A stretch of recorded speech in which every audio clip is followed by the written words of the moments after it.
And one by one, those new habits fall away. You're left with that familiar nagging feeling of failure and the frustrating question, why doesn't it stick? Why do I always end up back where I started? So here's the secret sauce. You are not lazy. You are not broken. You've just been sold a lie. The lie is that self improvement is a game of addition, of just layering more and more habits onto a faulty foundation. It's the idea that just doing more is the answer. But the real magic, the force that creates powerful new choices and opportunities from places that you never thought to look, is something much quieter and much deeper. It's how self improvement, when you do it right, silently shapes your core identity over years. It's not about what you do, it's about who you become. So, in tonight's show, I'm not going to give you another habit to track. I'm not going to tell you to hustle harder or, just find more willpower. Because, yeah, it does take motivation and it does take willpower, but you really have to want to do the shit in order for shit to get done. So think about this. One of the biggest things that we have to deal with in life as adults is going to be anger, frustration, depression. And I know I said one and named three, but they're all intertwined into one experience. You're pissed off. Now, when you are pissed off, especially when you're pissed off to high heaven about an ongoing problem, you will find yourself lingering in that frustration throughout your free time. Anger and frustration and depression are all going to drain your energy. You're going to go from being pissed off to high heaven to being tired. Then you're going to go take a nap. Then you're going to wake up, wonder where the day been. Now you're stressed. And then you remember why you were stressed. And then you're pissed off again. You still got to go to work. And this leads to a revolving cycle. A lot of people try to distract themselves from the things that piss them off. This leads to bad habits like watching movies all day, playing video games all day, clubbing all weekend, and in using their free time to distract themselves from the things that piss them off to high heaven. It's crazy, but this one issue leads you to not get done the things that you actually had time to get done. And the question is going to be, what do you do about that? Right? Instead of beating yourself up over things like this, I'm going to show you how to take control of the identity that you are already building, especially if you've been watching the show over the last couple of years. One quiet action at a time is how we're going to be doing this. The same way I gave you guys a step by step method on how to improve your performance for your employer before you position yourself for a raise or promotion. We're going to go behind the surface level advice and uncover the psychological machinery that drives lasting change. And we're going to talk about how to stop fighting against yourself and start becoming the person that you want to be naturally and permanently. So instead of just putting on a front, or pretending like you're something that you're not, fake it till you make it, whatever the case may be. I'm going to show you how to deliberately change your thought process and then repetitively perform that change so that you find yourself instinctively performing in a new and more efficient fashion. Michael says, Book of the Night, The Luck Factor by Max Gunter. Not the same Gunter from WWE, huh? He said, why some people are luckier than others and how you can become one of them. That's a good concept. Now, I'm going to be real with you. I've talked about luck once before. I tell people there's no such thing as luck. A lot of people disagree. Taking advantage of an opportunity does not make you lucky. It might make you the ultimate opportunist, but it doesn't make you lucky. The percentage of success in some situations are so low that it is identified as creating luck. You don't create luck. You observe opportunities and take advantage of those opportunities. You can't name a scenario where I can't point out how luck wasn't involved. Let's take buildings burning down, explosion happens, roof is caving in. You're watching the stones come down, you're navigating around those stones, you get out of the building before the building collapsed. A lot of people will say that you were lucky to survive because other people didn't. You were paying attention to the falling rubble instead of freezing in fear over the falling rubble and allowing yourself to get crushed. You seen an exit and you took advantage of getting out of there before you passed out. And now you're outside of a building that you should have been inside, crushed by. That's not luck. You took advantage of the opportunity that was presented to you instead of just sitting there staring. Is if you've never asked a question, you will never know luck. Now, that's a good philosophy. If you don't know any other way, you don't ask, you're never going to learn. I actually had a conversation with somebody earlier today when they were telling me how they couldn't do certain things because they didn't know how to do those things. And I was talking to this individual and I'm like, well, bro, you have known for about 10 or 20 years that you need this. You have at least known over the last 5 years that you don't have this skill set. And what effort have you put towards correcting that? Absolutely none.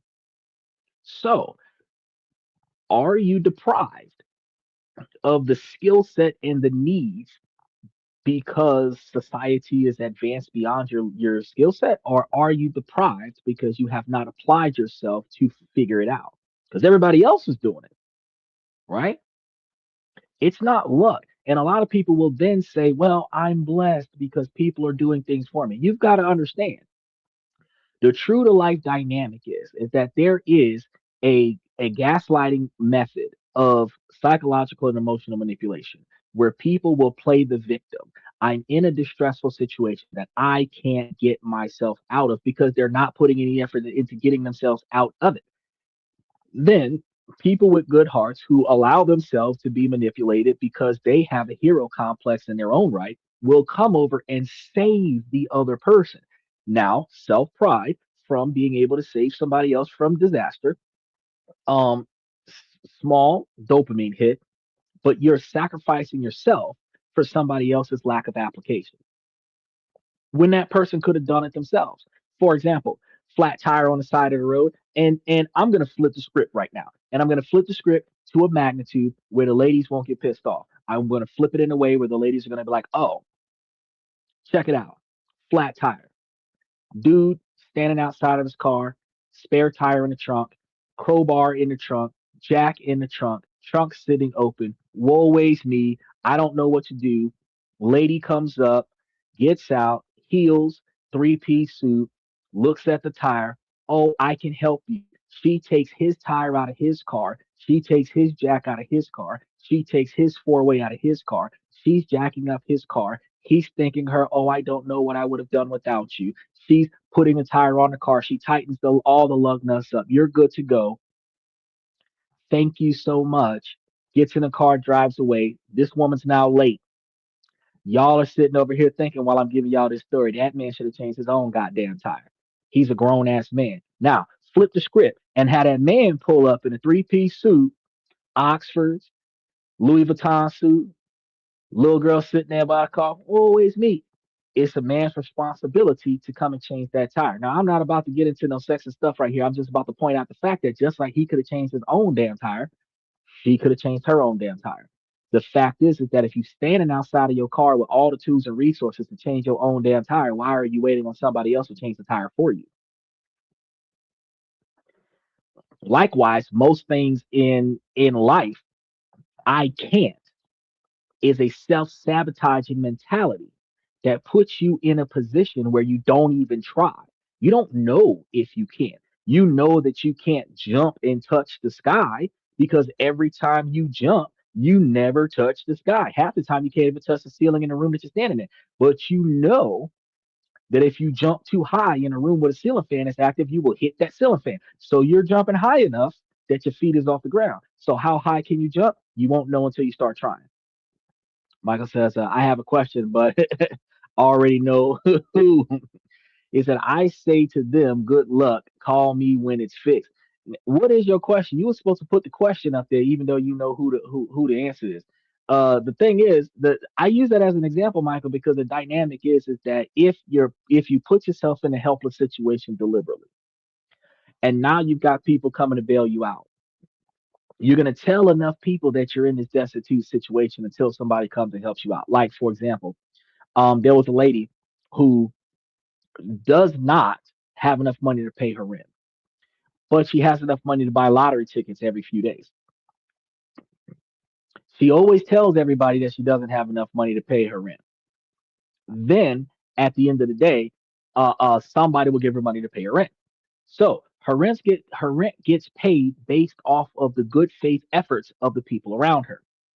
Now, when people stop giving her money, she keeps saying, woe ways me, the devil's always keeping me down. But if you're not trying to get more money, it's not going to get better for you, right? Eventually, paying the rent late will build up late fees. Eventually, those late fees will turn into multiple months of non payment. That multiple months of non payment will lead to eviction. Now you're out on the street. I don't know what to do. I can't go anywhere. Blah, blah, blah, blah, blah. Help me, help me, help me. And then somebody's going to help you and put you somewhere else. But you could have just said, I can't afford to pay for this place. Let me find a place to move to that's cheaper and just move. The lack of action, a lot of time, is worse than taking action. Is it what if I jump on a trampoline? What if you jump on a trampoline? What if there was a trampoline with enough counterforce to launch you into the sky to the magnitude and height of ducks and airplanes? What if you say I can't without trying, the existence of the trampoline doesn't matter because you're never going to try. So you're never going to know if you'll make it because you never try. So even when I'm giving you guys this information, one of the first things that's going to be the catalyst of your success is trying specifically something new, not something you've always done, something you haven't done because you've been doing for the last 20 or 30 years and shit sucks. Your life sucks. You don't like the way certain things go in your life. And not one person can come on this podcast and say with honesty that they love everything about their life. Because if that was true, your ass wouldn't be on this podcast because you're doom scrolling on YouTube because you ain't got shit else going on in your day. Most people are conditioned to fail, but they're more often than not self conditioned to fail, not societally conditioned to fail. We are discouraged by our society. You ain't shit. You ain't gonna never amount to nothing. You're gonna be just like your daddy, or worse, you're gonna be just like your mama. But never are you literally dissolved by your boss and your teachers at school in college where you're in a situation where you're not going to be successful because your boss is telling you, oh, you're just going to stay a janitor here. Because motherfuckers will quit. You're telling me that I'm a glass ceiling in this employment kind of situation? Fuck this job, I'm out. You know, but if we put ourselves in a situation where we allow ourselves to be talked down to, yeah, we can be in an employment where the boss has talked trash to us. She said, what is the difference between spousal support and alimony? Nothing. Absolutely nothing. So spousal support, you're not married. You're paying your partner money, even if y'all are not living together, to cover their standard of living. Alimony is you're paying your ex-husband or wife money to support their standard of living, even though y'all don't live together. There's no difference between the two. Well, the one might be voluntary. Spousal support might be voluntary. Spousal support can be a mutual agreement from a contract like a prenup where you agree that because you've invested X number of dollars into this relationship that you're guaranteed a percentage of the success of the relationship. Like when I tell y'all to get a trust and make y'all selves equal beneficiaries of the trust and then put 50% back into the trust and take the other 50% and split it 25-25. So if y'all had 100 grand in the trust, 50 grand would go back into the trust and 25 grand will be paid to both of y'all. And that's how the money was being split. You helped build this money. You're going to get residual income out of it for the rest of your life because you contributed to the success of this trust. That would be spousal support because I agree that after we break up that you're going to keep getting this money because you contributed to it. That's one of those things where I tell y'all if two people come together and y'all are smart about it, you start with the girlfriend contract, you go up to the fiance contract, then you go up to the prenup. And like Michael said, add them in as addendums and attachments to the prenup, where you're making sure that as time went on, assets were calculated and consumed. We agreed on things that got separated, um, and we agreed on what we're going to keep and what we're not going to keep and who's going to get what. And then we move ourselves into other areas like how we're going to divide up the money, how we're going to invest the money, what are we going to get out of the money? Will we liquidate things? Because if you build a trust together, she contributed to his trust and she might feel financially entitled to the trust. But if we have an agreement in the prenup that we won't dissolve the trust, but instead you will continue to get the dividend distributions out of the trust, which is going to be in a percentage rate where if the trust gets dissolved, she must get 50% of it. But as long as the trust exists, her 25% monthly distribution for the rest of her life is going to continue, even if he's the only person continuing to expand on the trust. That type of agreement is spousal support because your ex is giving you $5,000 a month because y'all built a trust together because y'all were married or dating for 10 years, didn't make it to the marriage. Y'all built up X number of dollars and now you're getting $5,000 a month from your ex. And your current boyfriend gonna feel some kind of way about that because your current boyfriend is gonna come and talk to you about, well, why he's sending you money. Well, technically he's not sending me money. The trust that I built with him is sending me money. And if you're smart, you're gonna build a trust with me too, because that money will go into our trust. So, but alimony usually is court ordered. Not saying that spousal support can't be court ordered too, but alimony is more often than not court ordered, which is basically compensation for the breakup. Now, as I said before, common woman, you want to dig into like the who's and ha's of me. It's always a better idea for you to do that in the membership shows. So I got quite a few of them, and we can talk about that in the membership shows. But today we're talking about how to improve yourself. So I mean, you can come to me about your degrees, but I got quite a few of them. Put in a lot of effort. 8 years of college. It was a lot of work. Now, let's start with something simple but very profound idea. Think of every action that you take, no matter how small, as a vote. When you drag yourself out of bed to go for a run or take the dog out for a walk, you're not just exercising, you are casting a vote for your identity of a healthy person or a person that exercises. When you choose to read a chapter of a book instead of scrolling through social media, you're not just reading, you're casting a vote for the identity of a learner. When you have a difficult but necessary conversation with a colleague, friend, or family member, you are casting a vote for a courageous leader.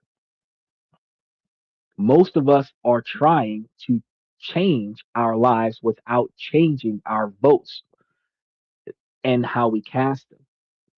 We hope for different election outcomes while continuing to vote for the same old candidates. We put the one of the things is that a lot of people, and this is bad because this is going to be our current identity that we want to change is not the identity that we are voting for, that we're supposed to be voting for. So if you don't like the way you are supposed to vote to change to who you want to be. This is going to be an issue because you know that we find ourselves in a lot of situations where we just don't, and the Lord is going to send me salvation. Faith without work is dead. He ain't gonna send you nothing but the opportunity for you to succeed, like he brought them three men a coin.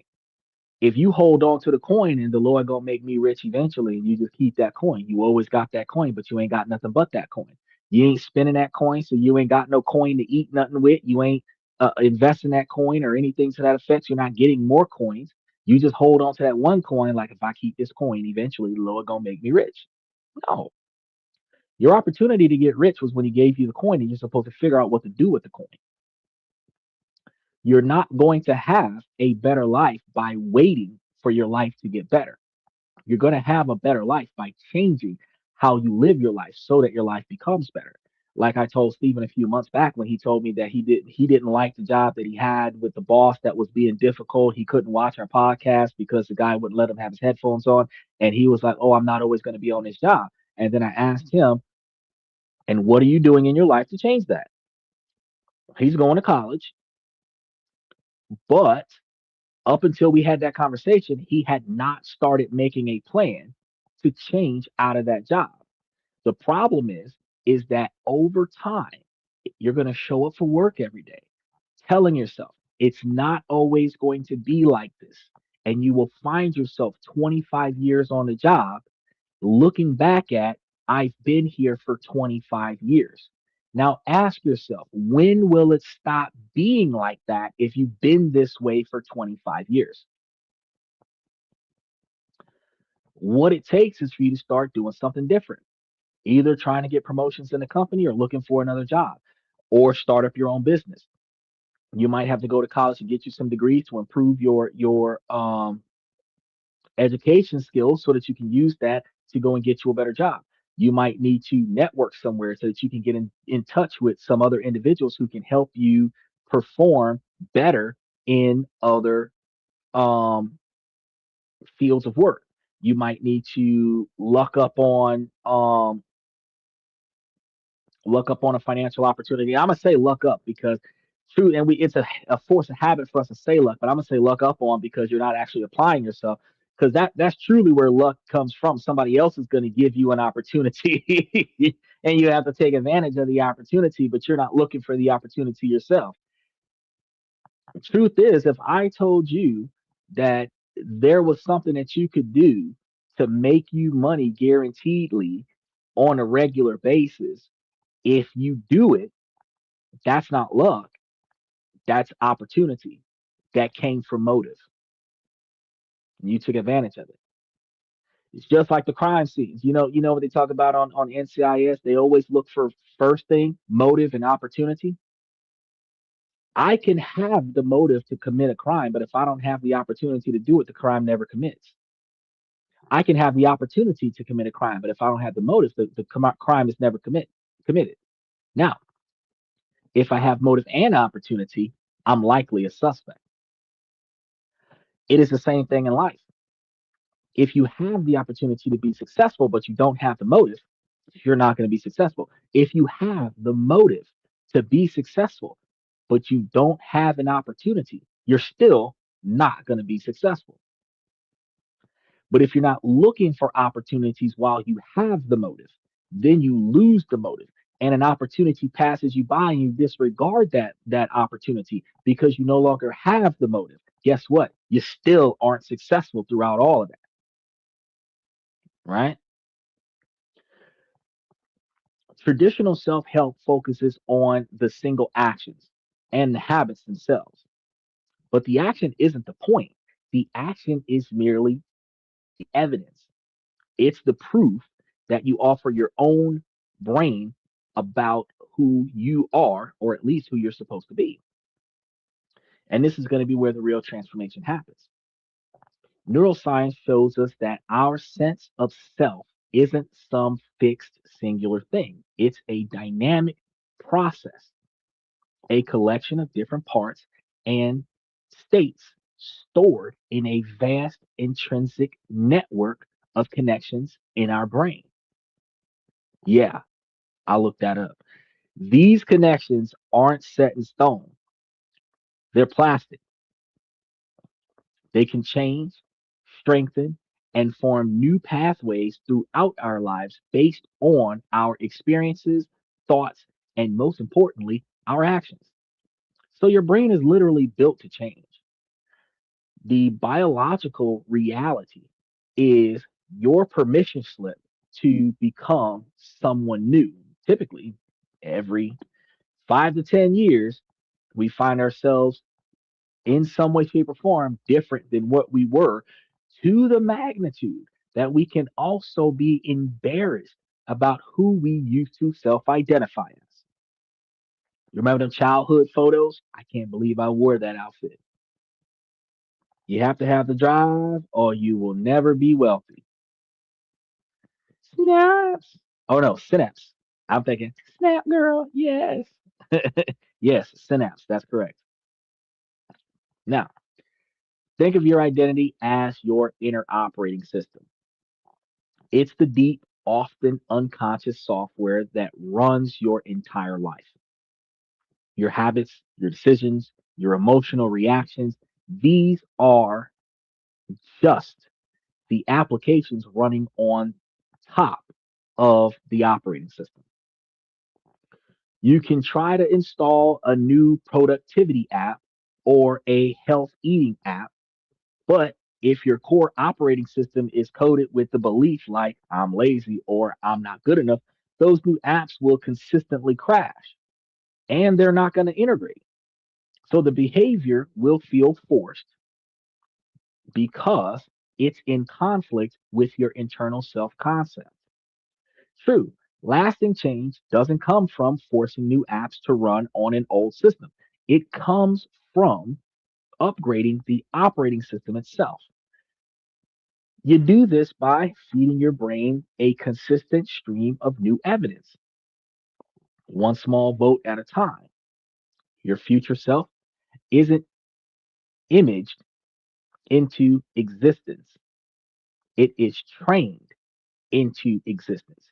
And you're going to come to find out that a lot of the things that I tell you guys on the show, you take it, you do it, and then you come back and talk to me about it. You will find yourself in a lot of situations where the things that you started doing, you started seeing immediate results, and those immediate results motivated you to do more.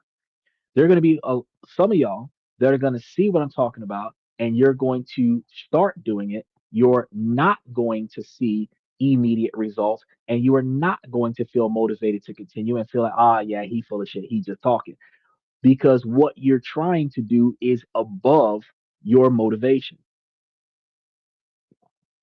Because you'll drive to make it up a hill. I tell parents a lot of times who got kids and they're enabling their kids to not perform. And it is not on purpose. It is sometimes accidental because oh it's too heavy, it's too much. It's too burdensome. But the truth is, and I tell people this all the time, words of wisdom, a child can push a boulder up a hill every day just because they can. And that same child might push two boulders up a hill just to outdo their friend. The moment you tell them that a handful of pebbles is too much to carry for that child is no longer willing to even try to push the one boulder up the hill. If you tell them and motivate them and encourage them to always push the biggest boulder possible up that hill, you will never know exactly how much they can do. But if you always say that they can't because of their age, or they can't because of their gender, or they can't because of their race, you are limiting their success by throwing can't as a predetermined failure before the attempt. And that's going to be the first thing you do to yourself that has to stop. Steven says, you talking some real talk today. I be talking real talk every day.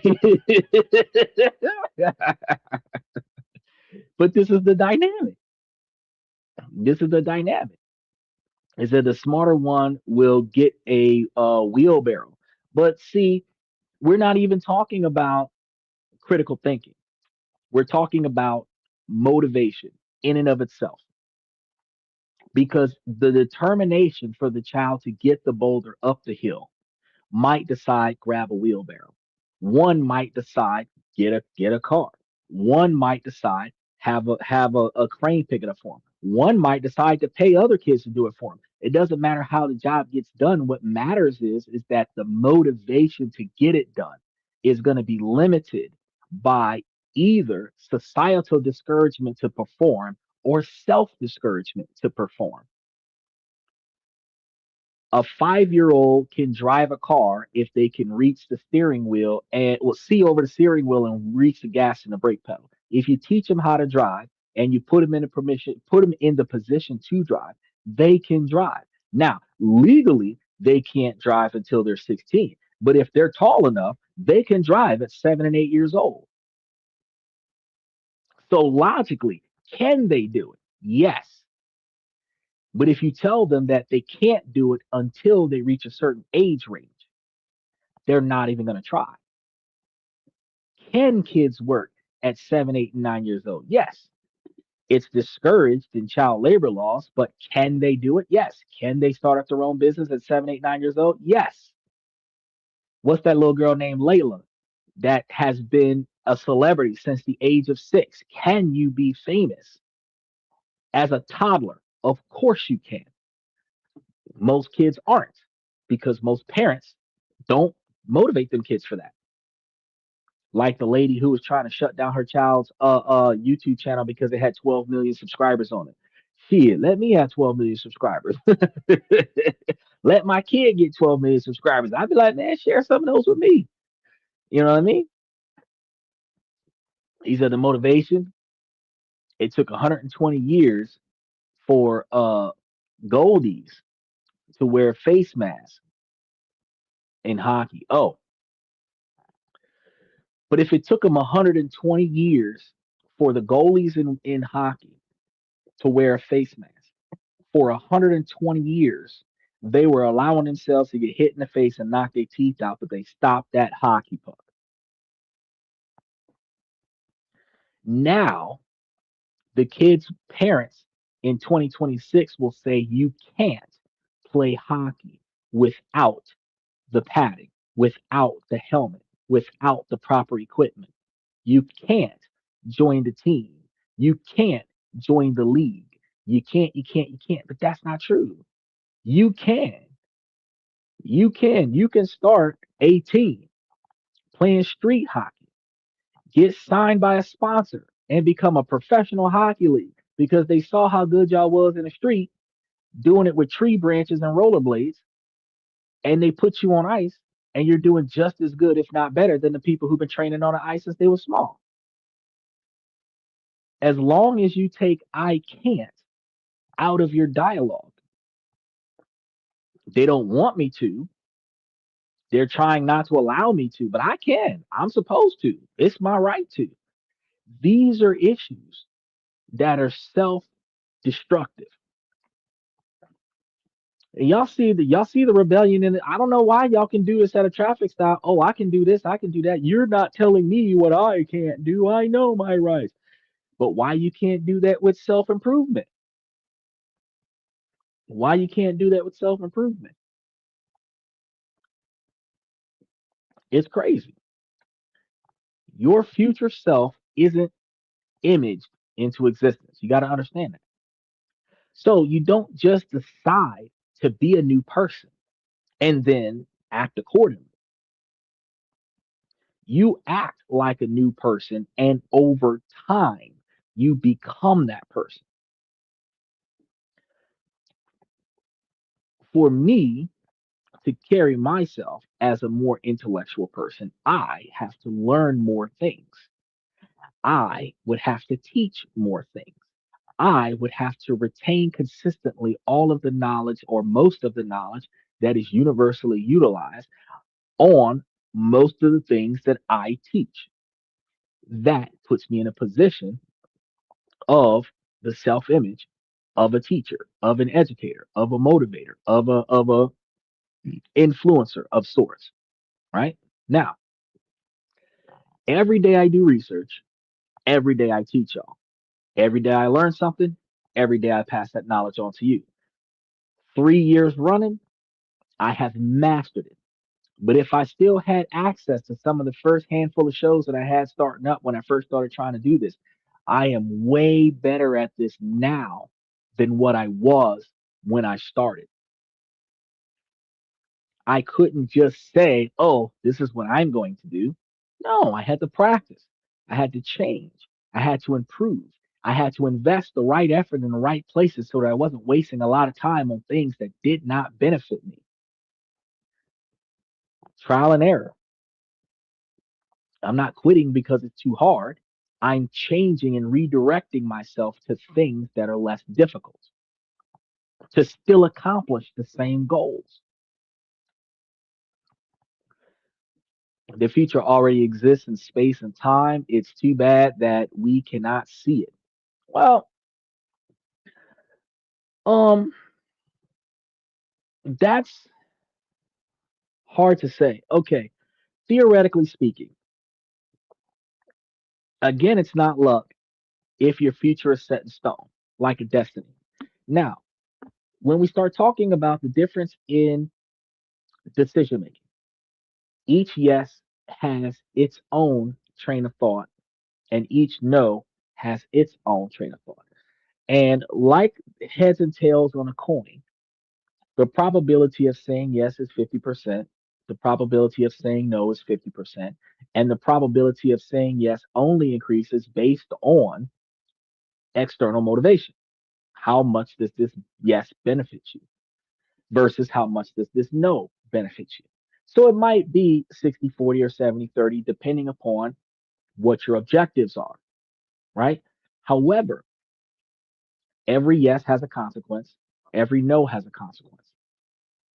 And you're not always saying yes, you're not always saying no.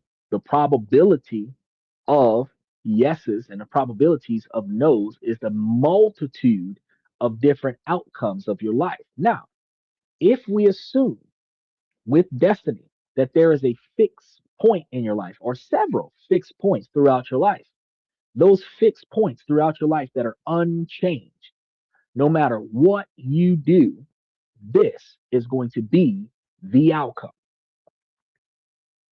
At the end of the day, those fixed moments in time, those paradoxes per se, you just got to go through it, right? However, because when we start throwing into the concept of time travel, and if you travel directly back into time, where you now have the knowledge before you take the action, if you change your decision making, guess what happens? You're not able to reach that point where you travel back in time to change the decision. So, did you ever change your decision? Your future does not already exist. If you don't do anything about it, what you're experiencing right now is what you're going to experience in the future, if not worse. But what you change today changes what could be in the future. That is going to be the difference. So you have to think about how,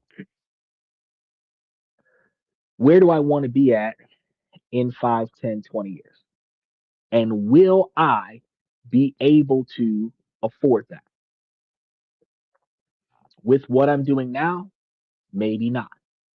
With what I'm doing later, probably. Depends on how much effort I put into it and how much I get out of it, which is why you've got to gauge your return on investment. Michael says the probability is always no if you never ask.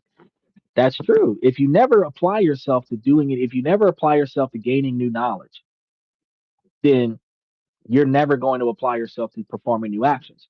And if you never perform your new actions, then you're never going to find change. And if you never find change, then where you are now, your future is written in stone. And it's written in stone due to the lack of effort to change.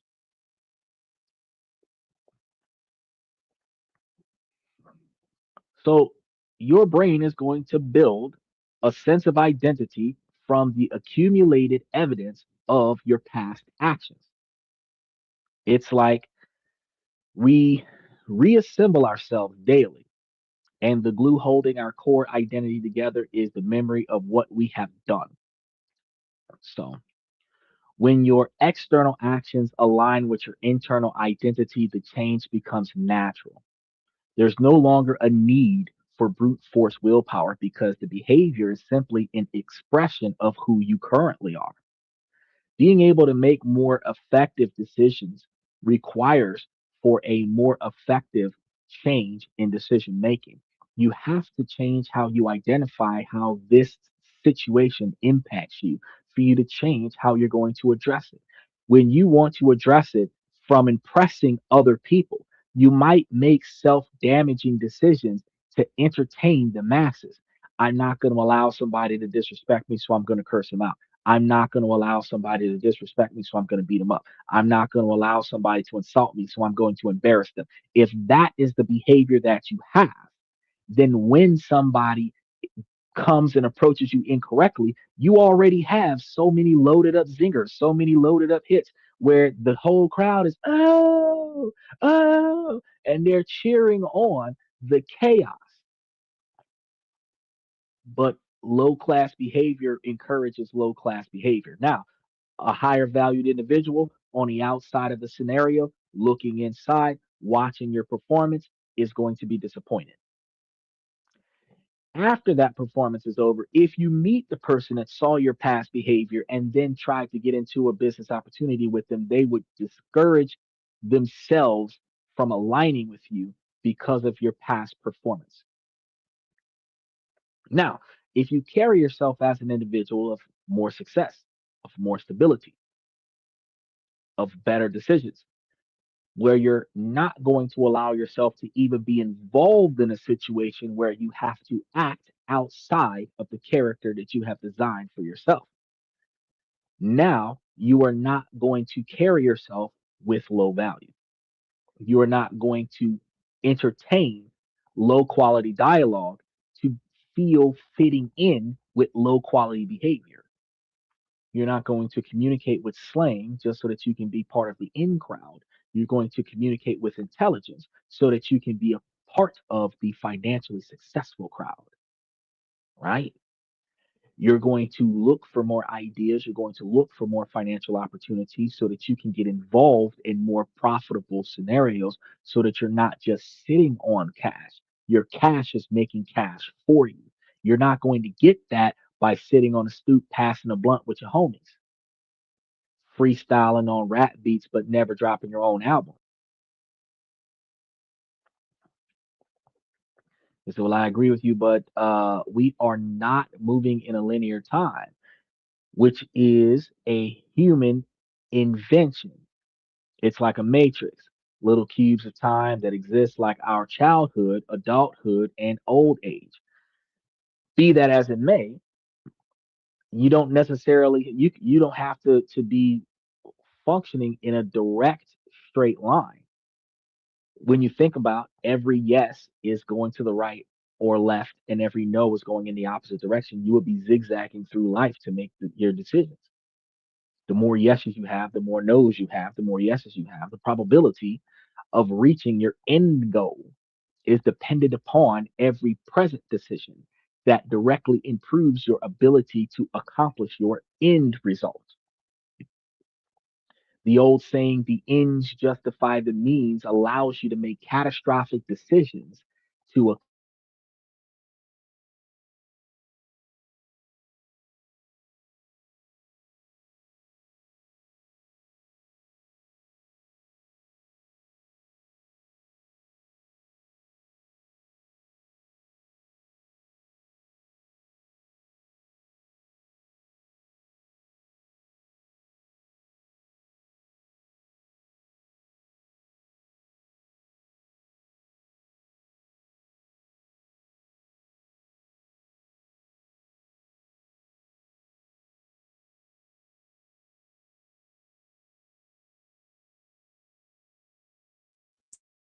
Put it up there.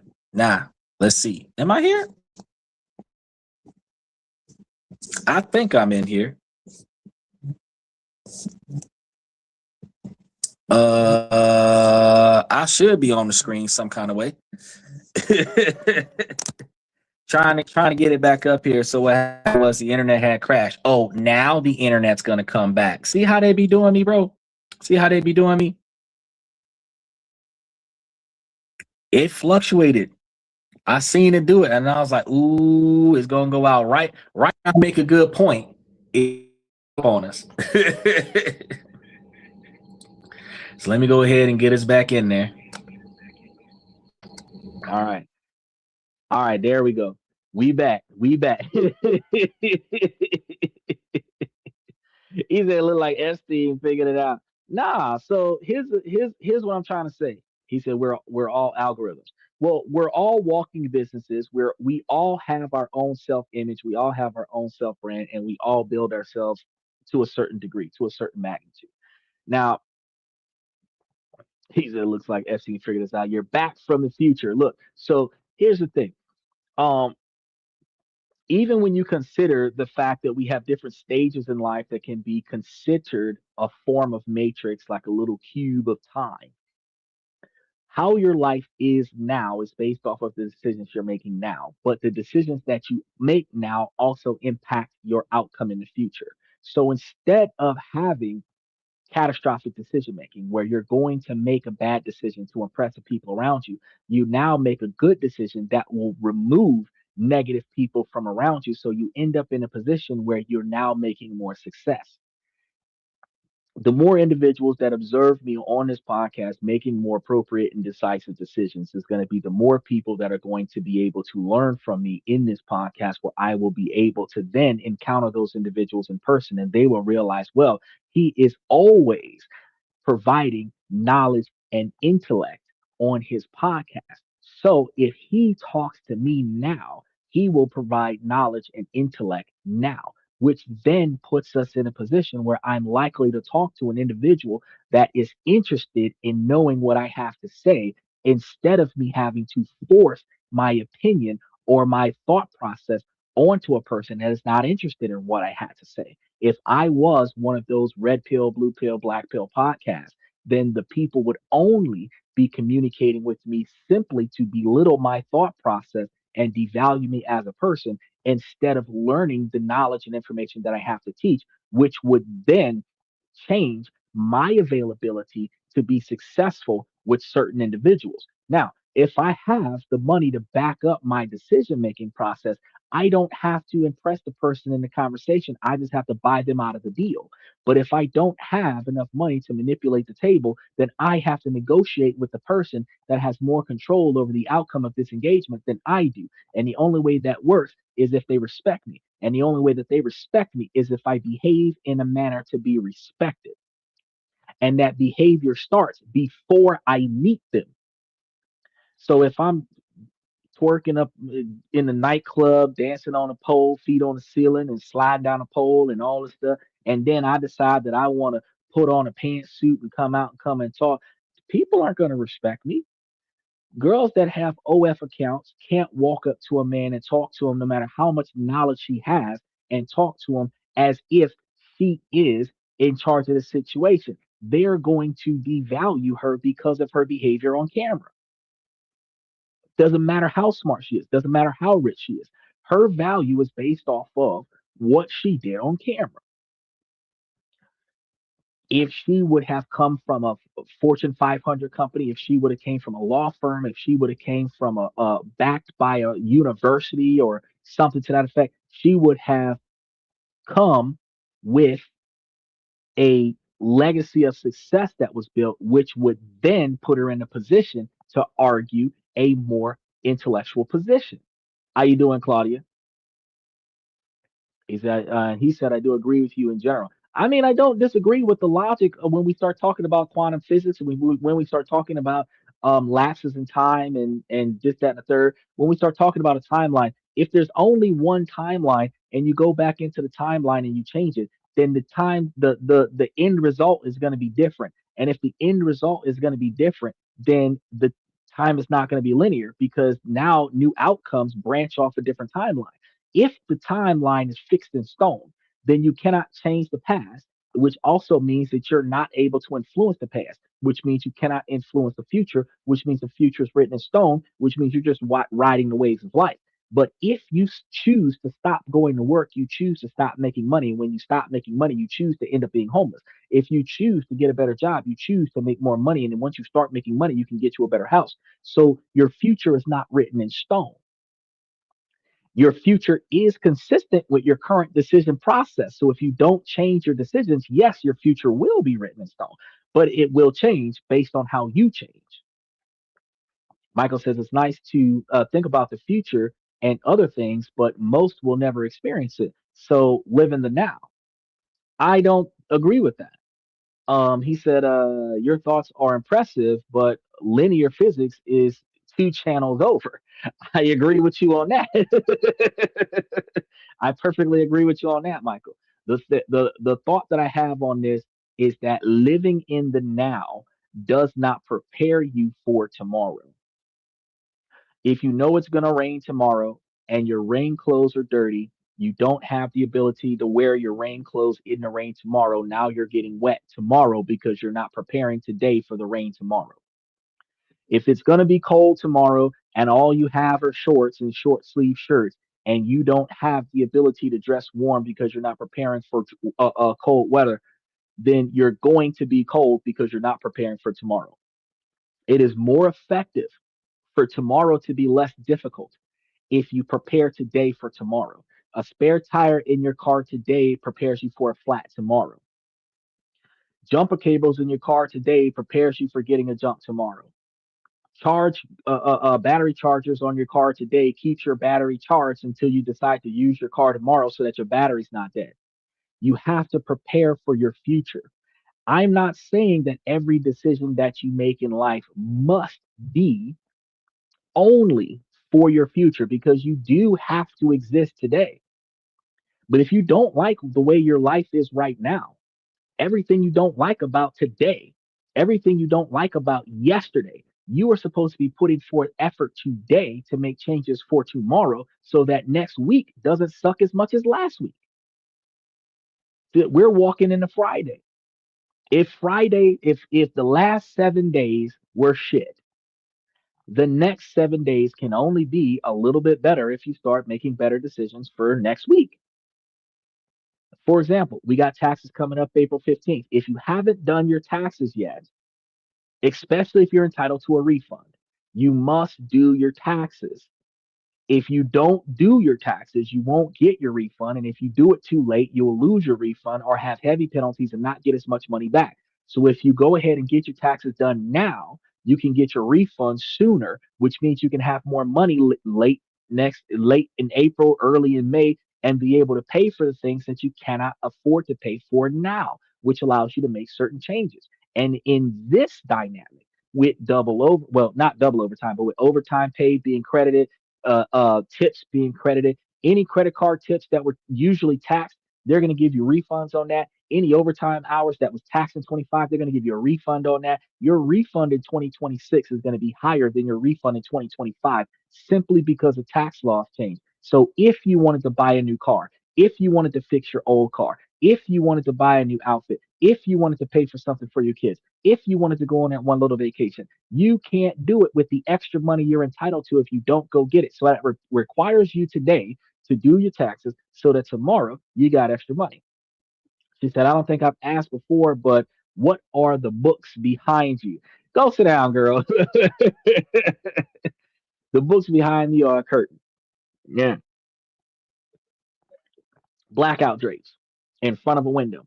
And they're only there. I'm only sitting in front of the window because the floor plan of this room puts a table right next to the computer so that I don't have my open containers on my open laptop. So if I knock it over and spill it, the drinks hit the floor and not hit my computer.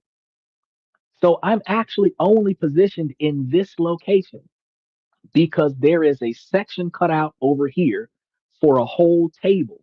I got chips, I got salad, I got dinner, I've got the frozen waters, I've got thawed out ice water. I've got coffee. I got everything I need to do a 4 hour, 5 hour, 6 hour podcast. Everything except for a toilet right over here in this corner.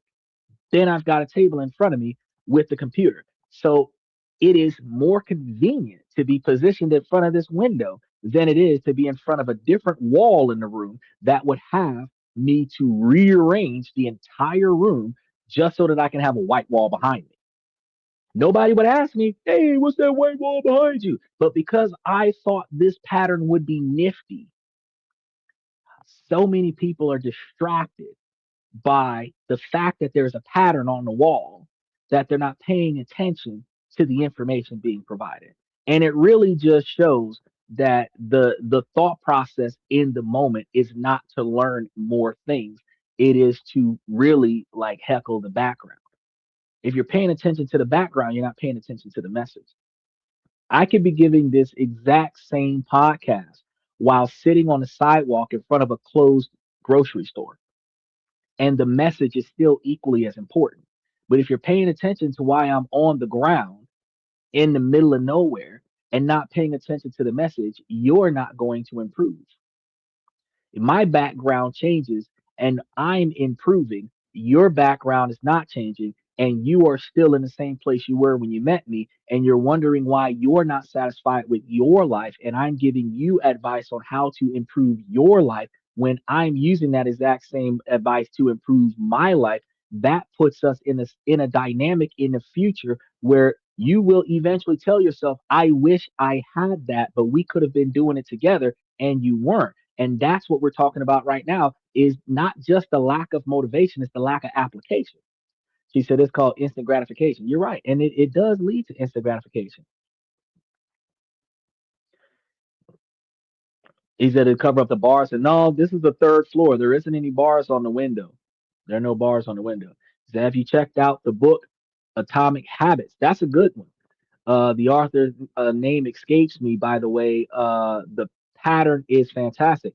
I thought that it was okay. So I had the ability to get different types of patterns because I don't like plain anything. If it's going to be plain, it would have just been black in the background, because they're blackout drapes. But I thought, oh, this is good. Get me a floor length bookshelf kind of thing with the curtain, and it's kind of like, intellectual image there. And then I got my old school chair that kind of blends in with all the patterns, and then all the outfits that I wear blends in with all of the other stuff that's got going on. And it's like, oh yeah, anybody who's watching me on a video is going to be like, okay, this atmosphere is not a green screen creation, it is legitimately the background he's sitting in. Now, for the people that are watching me in a long form, it's like bookshelves in the background, blah blah blah. But I can tell you, look, there's a whole curtain here, and sometimes it's wrinkled because I slide the chair over. But a lot of times people don't know that there's a bookshelf there. Yeah, I'm a librarian. That's why I asked. I don't mind. I ain't mad at you, Claudia, because I mean they have some people that come up and they just be assholes. But I'm not mad at you about that. And I know that you would have loved for me to pull a book off of the shelf back here. You'd be like, whoa, he's got a whole library behind him. But the problem would have been, even in that scenario, is that the message is not the books behind me. The message is what you're hearing when I'm speaking. And that's one of the things that people have to pay more attention to. She said it's been a lie this whole time. No, it ain't no lie. I have told enough people on this show about how that bookshelf behind me is a curtain that is in front of a blackout drape that is in front of a window on the third floor of the building. I've made that perfectly clear. But at the same time, you know, that's not what's important on this show. I didn't put that there to impress y'all, because if I really wanted to impress y'all, I would just buy a green screen, because StreamYard has the ability to do all kinds of green screen stuff, and I can actually put images behind me that mesh with the story I'm trying to tell you. And y'all will be looking at the green screen stuff behind me talking about, oh, that's a green screen. Oh shit. Y'all aren't stupid. You know a curtain when you see it, the same way you know a green screen when you see it. But the difference is the message. The message isn't about what's in the background. The message is about what we're discussing. And that's improving you and your decision making. That's what we're supposed to be focused on. So if some kind of way I was able to improve my situation and go from sitting in this chair to walking back and forth on the stage, would it be more important to you what I'm saying or more important to you the collage on the background of that stage? The person that says what's on the stage is not trying to learn nothing. The person that says, well, as long as I can hear you, it doesn't matter, that person's trying to learn something. And that's all that matters. Me, I'm here to reach out to the people that want to learn. The people who don't want to learn, hang out if you want to, fine. But again, we will find ourselves in different areas in life because my decision making skills is going to elevate my success and other people's decision making skills may not. In 5, 10, 20 years, I will be in a different position in life than other people. And those people who met me before I got there are going to be talking about how they remembered where I was 5 years ago, 10 years ago. Those people might be in the same spot that they were in the first time they came to this podcast. I, on the other hand, more than likely will be not only in a different location, but in a different location in a different country, talking about the exact same ways you could have done what I am doing. And that's going to be the difference. Because unlike self-help gurus and seminar motivators that are over there telling you to make your later greater by planting your seeds in the winter and harvesting your crop in the fall and it'll be yours. All you got to do is get out there and go get it. And you know, yeah, it'll pump you up. It'll pump you up. It'll turn something in your heart. It'll make a tear fall down your face. But how the fuck do I do that when you stop talking? That's the part that nobody else talks about. So here on this show, I'm not going to tell you you could be better. I'm going to tell you, you know what? Let me show you how you could have been better. Notice what I said, how you could have been better. You got potential, and potential is the ability to do the things that your ass ain't doing. So you could be better. You just not. I'm realistically going to tell you guys how I go. Make sure y'all like and subscribe and mash those reaction buttons as we got going on. He said, your knowledge is impressive regardless of the bookshelf. Bro, I 365 days a year doing research on different topics all over the place, specifically tuned and designed to self improvement, self development, and financial improvement and financial development. I am going to have more knowledge than the average person can retain in order to be able to get better at living life more efficiently so that I don't got to struggle when I get too old to do this. When I get too old to run this podcast, I should have a whole team running this podcast for me. She said, exactly. You said it yourself. So why change anything? Because if you change, this is why you change life for the better. You change because you're currently not satisfied with the way things are. That's why you change. You don't stay the way things are because there's no other way for you to get better without applying yourself. You change because you want better. You break up with your ex because you don't like the way you're treated. So you're going to stay single until you find somebody that treats you the way you want to be treated. You quit your job because you don't like how much you're getting paid. You don't like how you're being treated at work. You don't like how you're being respected or disrespected at work. You change where you live because you can't afford it, or you change the way you live because you don't like the environment. You don't like the neighborhood. You don't like the way the things look. You change your relationships with your friends and family because you don't like the way they interact with you. You change the things that you don't like. But if you don't like being broke, what do you do to change that? You don't like struggling. What do you do to change that? It's easy to walk away from a best friend for 30 years and say, I don't want to talk to your ass no more because you don't talk to me with respect. But it is hard to make better decisions in your life so that you can no longer be poor because that's going to require more effort than walking away. Making better decisions to no longer be poor requires your ass to step up, not step off. And that's why we change so that we don't have to live life like the outcome of other people living off the government, declining standard of living, begging, borrowing, pleading, becoming dependents of other people is not where we want to have our future. And to change that, we have to proactively put effort into making things better for ourselves. That's what it's about. She said, if anyone is interested in you is because of what you say, not because of your background. That is right. You are right. But in order for them to be interested in me, I got to be saying something worth listening to.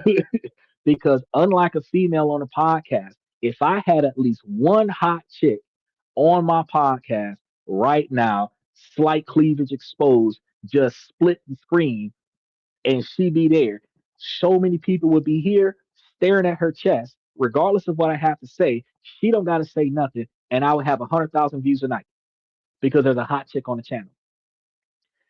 But a man here in a suit on a daily basis, maintaining the viewership that I maintain, requires me to say something of value. Because you're not coming here because I look good. You're not coming here because I'm sexually attractive. You're coming here because you value what you're listening to. And a lot of people don't stay here long enough to find the value.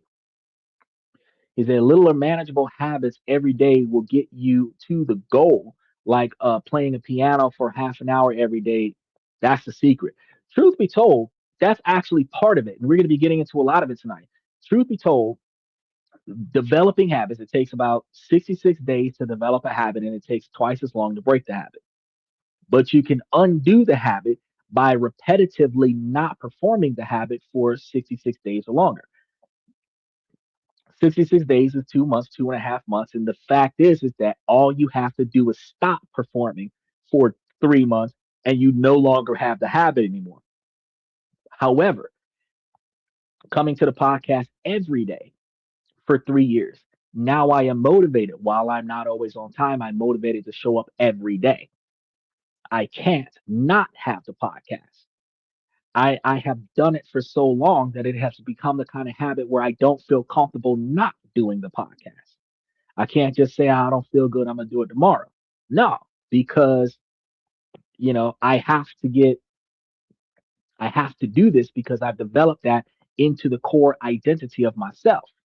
Just I don't know, the background lie kind of makes me not come back. Hey, if you don't come back, that is what it is. It is what it is. Because there's so much knowledge here for those who want to improve themselves. The goal is to stop being someone who is trying to do more, be more, read more, and actually become the person that they want to be. To stop being someone who's on a diet and become a healthy person. To stop being someone who's um trying to be more active and actually be more active. The first is a temporary suggestion. You're struggling against your identity.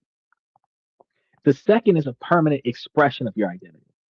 This shift from focusing on outcomes to focusing on identity is the first and most crucial step in reshaping your entire life. Before you can build a new identity, you have to get brutally honest about the one you currently have. This isn't about judgment or shame, it is about awareness. You have to become an archaeologist of your own life. Dig through your daily routines to uncover the invisible script that dictates your behavior. And this is what I call the identity audit. For the next week, I want you guys to observe your own actions, not as good as bad, but simply as evidence. Your habits are not moral failings or virtues, they are objective data points revealing the identity you are currently voting for, whether you realize it or not. Think about this. For example, I find myself doing this a lot. I got Netflix. I watch movies all the time. I'll find myself 2, 3, 4 hours out of my afternoon or my night after I finish with the podcast when I don't have other clients to take care of watching Netflix. Now, that 3 hours, I could have been doing something else. I'm stimulating my mind with whatever show I'm watching. Right now, I'm watching Veronica Mars on Netflix, and I'm going through the whole series, binge watching it, binge watch it till I fall asleep. But if I would have proactively put my time towards something else, I could have accomplished certain things that could have been done in 3 hours. I could have accomplished.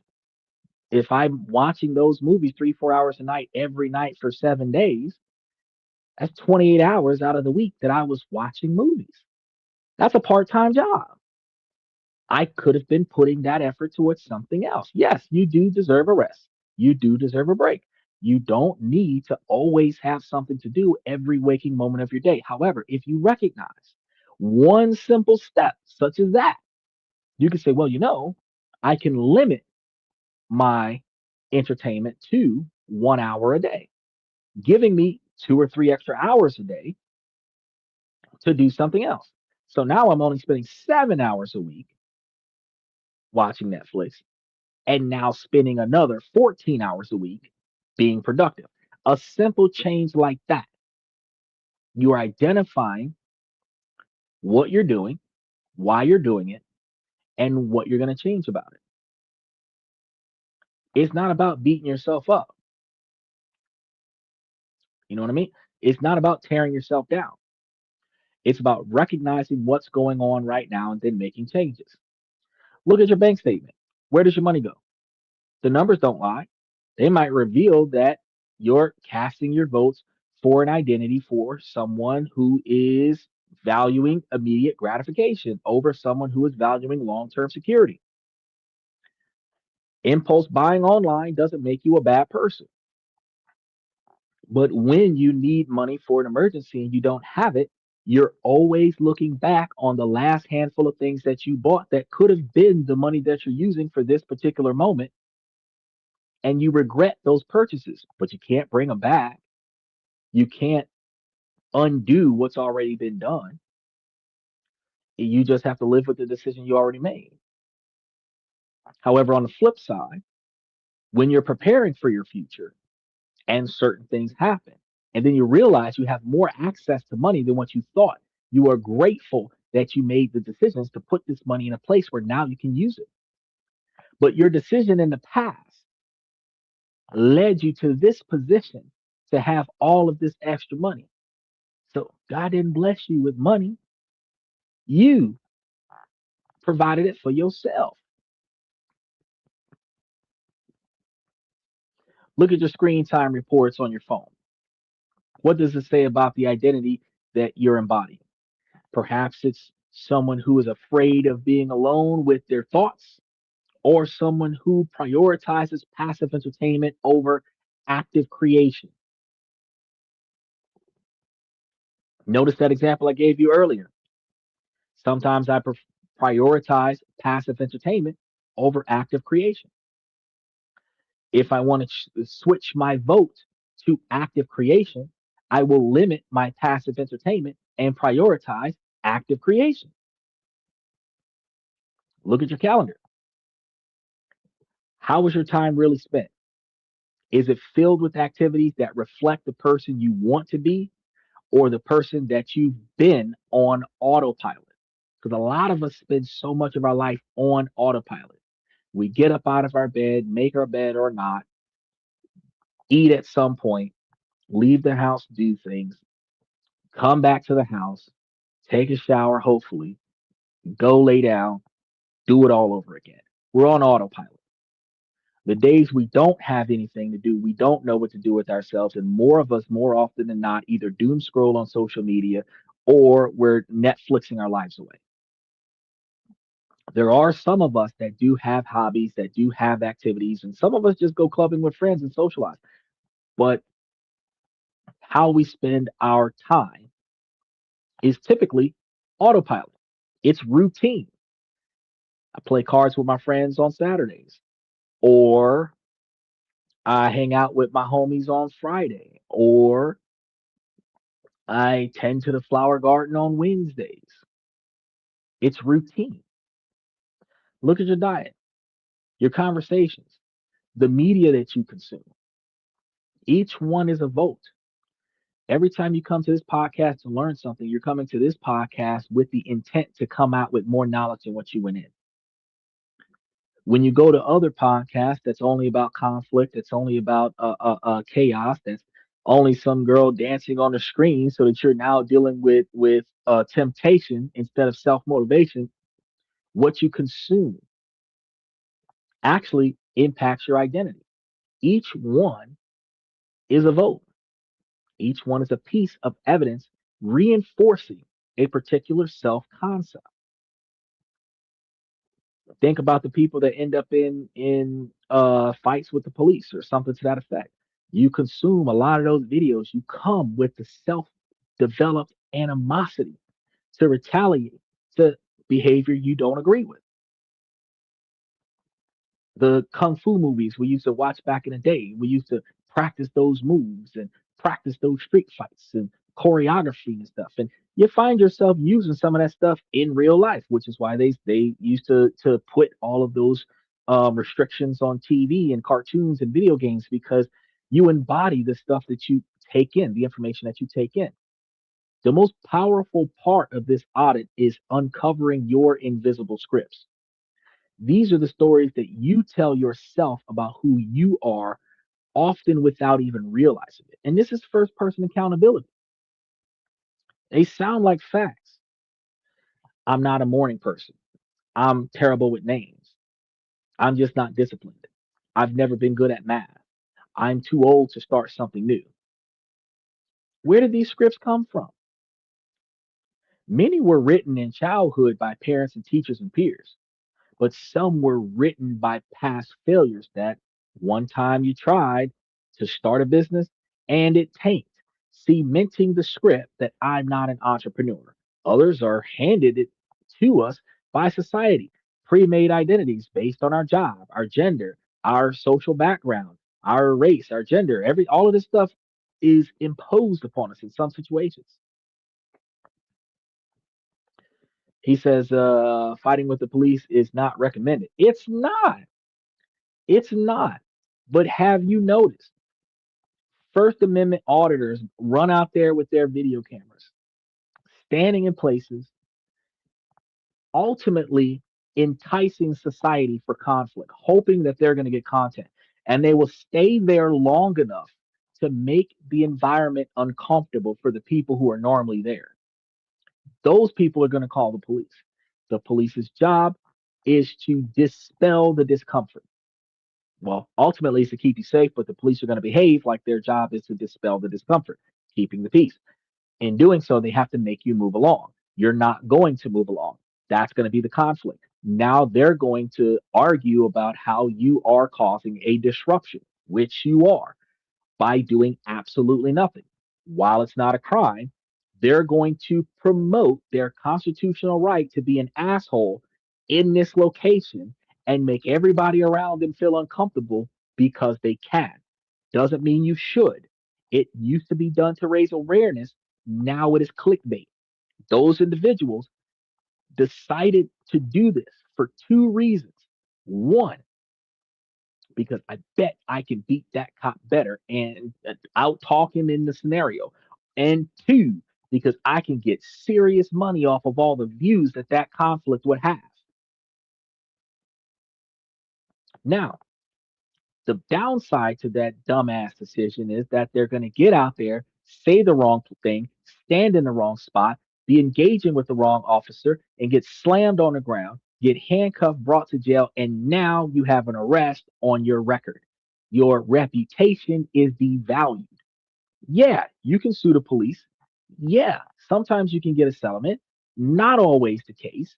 But if you do, the money they put in your pocket after all the lawyers and everything is paid for is not nearly worth the fact that for the rest of your life, you will have X number of arrests from law enforcement for disorderly conduct, public nuisances, disturbing the peace, trespassing, building a reputation in society for being a problem, which will cause a problem because when people do identify you and they run your name in a system, problem person comes up in your background.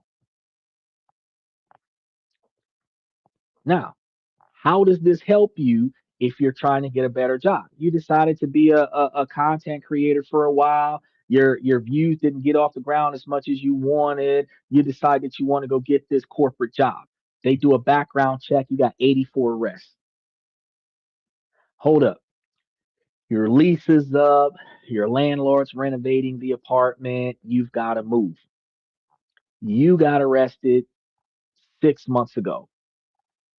Your new apartment complex will not allow you to have a misdemeanor within the last 3 to 5 years and not allow you to have a felony within the last 5 to 10 years. You now are limited to where you can live because you got arrested standing on a sidewalk trying to make a point. Why? For the views. Not because it benefited you. You did it for the clickbait. You did it for the views. You did it for the monetization. You did it for the attention. And usually these are first person camera views, so they don't even see the recorder of the video a lot of the times. They just see the reactions of the officers that they're engaged with. So you yourself don't become famous. Your channel becomes famous because of its content. And you might make a little bit of money, but they're not going to coordinate you as the person with the content that you created, but your criminal record will define who you are. He said, "You are right. Our brains were programmed in childhood and we don't even know it. It's scary. It's parenting. And the irony of this parenting, which is extremely catastrophic, with 18% of divorce and separation family court cases allowing the fathers to be involved with parenting the child. The other 82% of these cases, the children are given to the women. The fathers are not allowed to be involved, and the children are growing up without their fathers, and the fathers are being blamed for that. We have multiple generations of single family homes, 82%, that are driven by mom not using logic and reason to raise the children. They're raising the children because I said so. Don't hurt my feelings. Don't upset me. Don't piss me off. It is conditional. You're following my instructions out of fear of retaliation. You're not following my instructions because it makes sense. You're not following my instructions because you agree. You're not following my instructions because you have identified the benefit of it. You are following my instructions because you don't want to whooping, you don't want to be yelled at, you don't want to be cursed out, you don't want to be embarrassed in front of your friends, you don't want to be grounded, you don't want your cell phone taken away, but you're not doing it because if I do this, I will benefit. You're just observing that if I do this, I won't get in trouble. I won't get caught. I won't lose out. But what's the benefit? Children don't learn how to rationalize in a household that is not teaching them cause and effect through the motivation of long term collateral damage and long term consequences of actions. And a lot of the times, the children are going to learn through negative reinforcement that I can stomp my feet and cross my arms and refuse to cooperate, and I will get my way eventually. Because, I mean, mom did it. But look at what's happening with the protesters that are blocking traffic. Look at the tree huggers, the people that are handcuffing themselves to trees to keep the trees from being uprooted. Where do they typically end up? If they're not run over or ran through, they end up in jail. You cannot defy authority simply because you don't like the outcome. You cannot force change because look at what happened. We talk about people like Rosa Parks and all of them. How many went to jail before change happened? How many went to jail after that before change happened? What happened to one person did not change society. But enough people that it happened to, the last person that it happened to was the last time it will happen. All right. We gotta think about this. These scripts that you run on your life occur on autopilot, and your brain loves these scripts because they make the world predictable. You go to the same restaurant, you order the same thing every time you go. You spend a lot of time debating on trying to get something new because you always get the same thing every time you go. But you end up getting the same thing that you got the last time, trying to fight against the norm. You do the same thing in the same places on the same days out of the week. You build a routine. This is what you do. It makes you predictable. It makes yourself predictable for yourself, but it makes you predictable. A change in routine for a man is a red flag for a woman because it wasn't an internal influence to make that change. Usually, an external influence will make that change. Women usually believe that that change is made by another woman. Guy stops going to the gym on certain days and starts going to a specific restaurant, probably because he's on dates. Guy stops working extra overtime on a job and starts getting off on time, but he doesn't come straight home, probably interacting with another woman. See how that works? The change in routine is the red flag because predictability is easy. If he's operating on autopilot, I always know where he is. But when he starts acting with intent, I don't know what he's going to do. Now I'm scared of the outcome. He can make changes that I don't agree with, right? If you believe that you are not a morning person, you don't even have to consider waking up early to work on a goal. The decision is already made for you. The script runs automatically. And this is why change feels so hard. You're often fighting against the deeply embedded narrative you're not even aware is playing. So, the first actionable step to this is take out a piece of paper and write down 3 to 5 of your most dominant invisible scripts. What are the I ams and I'm not statements that run your life? I am someone who avoids conflict. I'm not creative. I am the kind of person who always puts things off until the last minute. That's how you do that.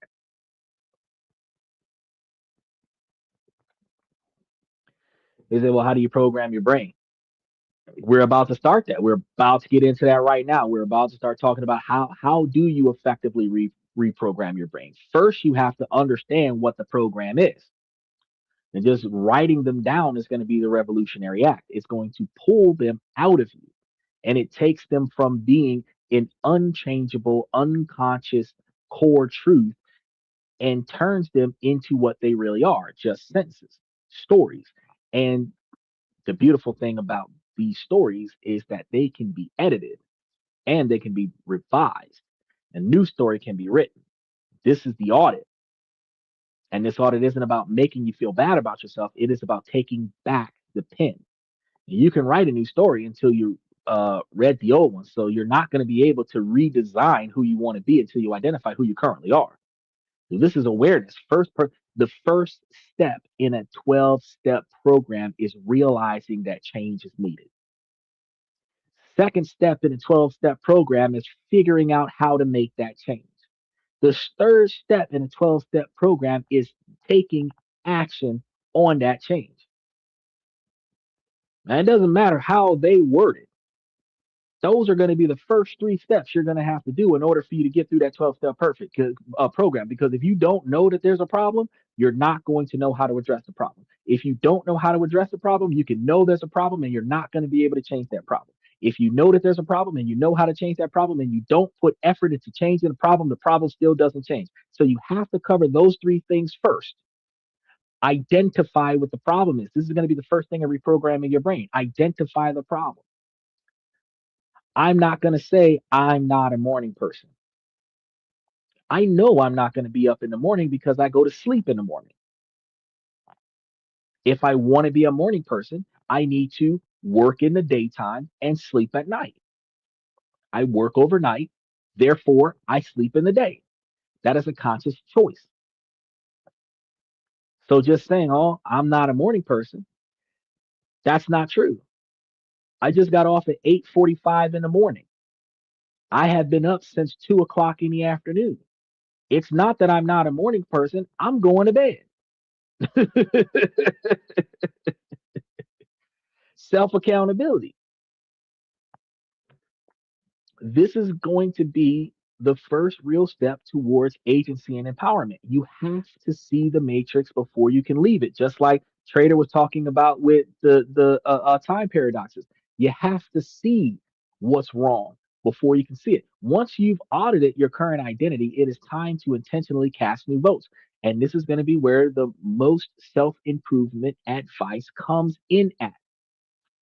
But we're going to approach it differently because we're not focusing on massive sweeping changes. Instead, we're going to use an unorthodox playbook, which is going to be a set of counterintuitive strategies designed to reshape your identity from the ground up with as little friction as possible. So, the first strategy you're going to have is going to be deliberate subtraction. And I want to start with this one first because most of the time, self-help, self-motivating gurus and seminar speakers and motivational speakers forever add on to all the bullshit you got going on in your life. And they tell you, add this to what you do, and you will start seeing improvement. The fact is that if you're burning a candle at both ends, living a 26-hour a day life in 24 hours, you will never have enough time to add 5 more hours to your day. You have to subtract something old that you no longer benefit from before you can add something new that you benefit from. The same thing that we did when we started talking to you guys about changing your wardrobe. We had to throw away the rags, donate the old stuff that is usable but not profitable, or sell it, mend the stuff that's in good condition that just misses a couple buttons and some zippers, and then buy new things to replace what was discarded. Not just buy a bunch of more stuff and add to the closet where you don't got enough place to put your clothes. Get rid of the stuff that you don't benefit from and replace it with new things. So we're going to start with the deliberate subtraction. The usual approach is to self improvement scenario about addition where you're adding a new habit, adding new morning routines, add more to your to do list. But sometimes the most powerful move you can make is going to be just subtract a lot of shit. Make more time. Your energy and your willpower are finite. You can only do so much. Every day you have a limited budget of willpower and energy. And stress, anger, frustration, depression will wear that limit out fast. So before you try to add anything new, a positive vote, first identify and eliminate a major negative vote. What's one activity, one relationship, one subscription, or one reoccurring thought pattern that consistently drains your energy and reinforces an identity you don't want? And I bet I can find one in everybody that's watching the show right now. If there is any type of foundational, long-standing chaos that is happening in your life right now, and I'm identifying it as chaos, but you're going to think about it as the reason why you're not dating. Your life isn't stable right now. If you're living with someone else to save money, if you are dealing with too many life changes right now, like going to college, going to court, dealing with a custody battle, dealing with a breakup with an ex, restraining orders from a crazy ex, whatever the case may be, you have conflict in your life that leads you to feel like you are not valuable enough to be in a relationship with someone else because you're bringing self-identified baggage into a new relationship that you don't believe another person would want or even deserve to experience with you. While yes, you want a road dog that's going to be down for whatever, you don't want to be a charity case for the next relationship. So you are dealing with your bullshit on your own. So those things are the first things that you can identify on your list of things that need to be changed. It's not going to be the same thing with every person, but it is in the same category. The things that piss you off, the things that stress you out, the things that wear you out, the things that leave you exhausted at the end of the day without accomplishing anything, the things that you can't get off your chest, the things that give you a headache or a migraine, the things that make your blood pressure go up, the things that just frustrate you just by thinking about it, the things where no matter how much you talk to yourself about it, you never get over it, the shit you just can't let go. Those are the things you need to start thinking about at the top of the list. That's got to go because you're not benefiting from it, right? So, is it the 2 hours that you lose to mindless scrolling every night? 4 hours of watching Netflix? Is it the weekly phone calls with a friend, trash talking somebody else, or hey, listening to your friend when they're doing nothing but complaining about how much their life sucks, but they're not trying to get a better job, or they're not trying. They're complaining about being disrespected by their parents while they're living under their parents' income without actually trying to move out and live on their own, right? Is it the news alerts on your phone that keeps your nervous system in a constant state of low grade panic, like the drone scare in California while everybody's still half naked on the beach? This isn't in optimizing your life into some sterile, joyless existence. That's not what we're trying to do here. This is strategic simplification. By deliberately removing at least one significant drain, if not many significant drains that you can just do away with. You aren't just saving time or energy, you are creating a vacuum. And that new empty space makes it exceptionally easier to cast a positive vote. It's like trying to build a house in a clutter of junkyards versus on a cleared out plot of land. One act of subtraction can simplify everything else. The second strategy is going to be self comparison over self criticism. So you're not comparing yourself to other people. You're comparing your old self to your new self. This is without a doubt the most critical strategy of all. What happens when you fail to cast a vote? You plan to go to the gym, but you were exhausted. You skipped it. You vowed to not check your social media, but you did. If I said that I was going to go live every day, but I only went live once a week, the default response for most of us is to flood ourselves with harsh self criticism. You're so lazy. You have no discipline. You'll never change. That inner critic feels like a drill sergeant motivating you to be better, but research overwhelmingly shows the opposite is true. Harsh self talk activates the brain's threat defense system, triggering shame and fear. And this doesn't lead to motivation, it leads to avoidance and procrastination. You start to fear the activity itself because you associate it with the pain of self judgment if you fail.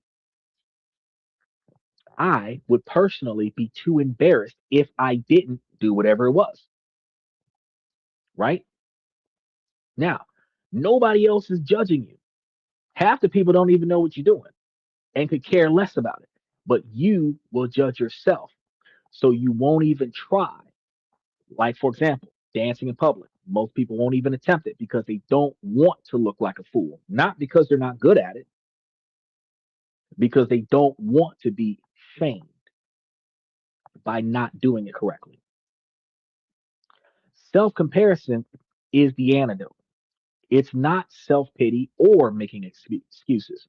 It's treating yourself with the same kindness you would have offered a good friend who is struggling through some bullshit. Dr. Kristen Neff, a leading researcher on this topic, had shown that people who practice self comparison are more resilient, more motivated to improve after a failure, and less afraid of taking on new challenges.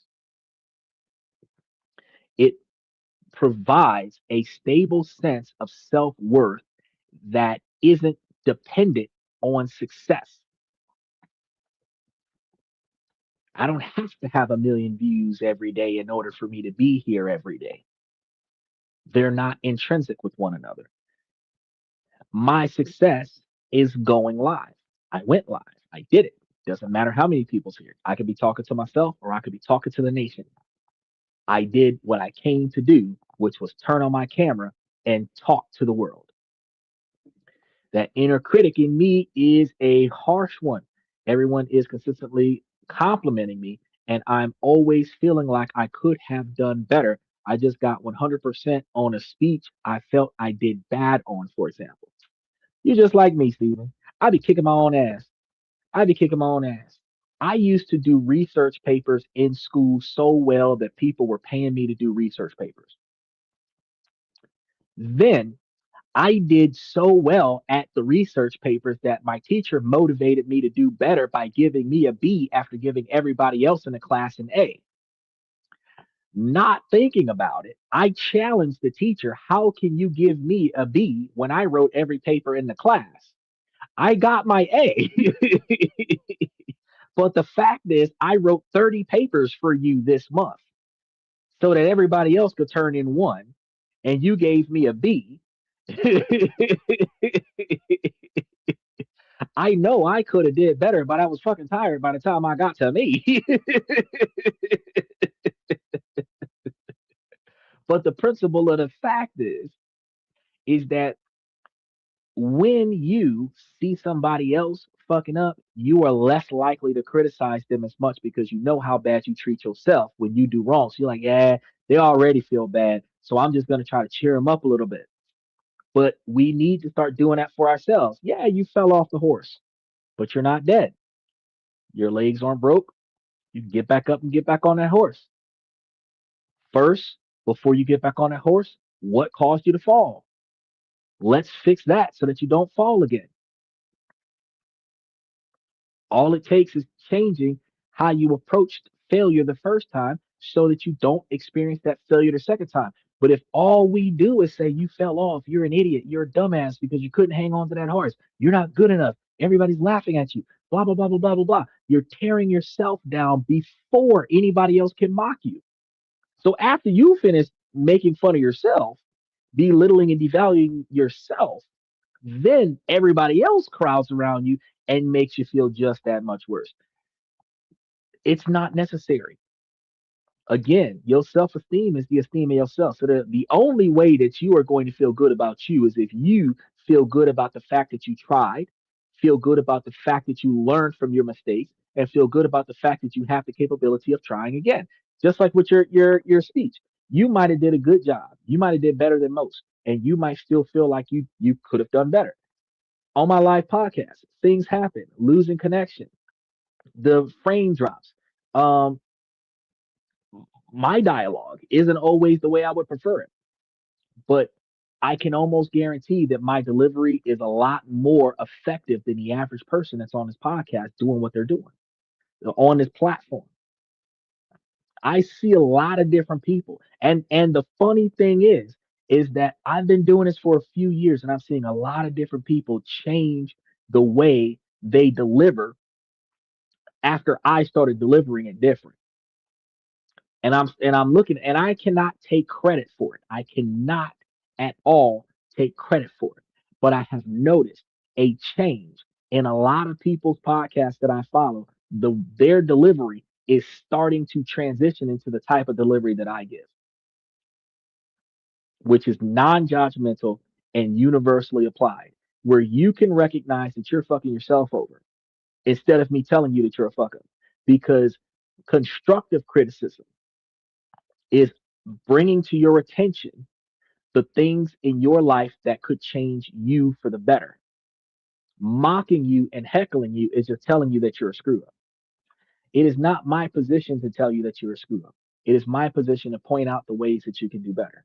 If you bounce the check this month, I'm going to tell you ways that you can have extra money in your account so that you don't bounce that check.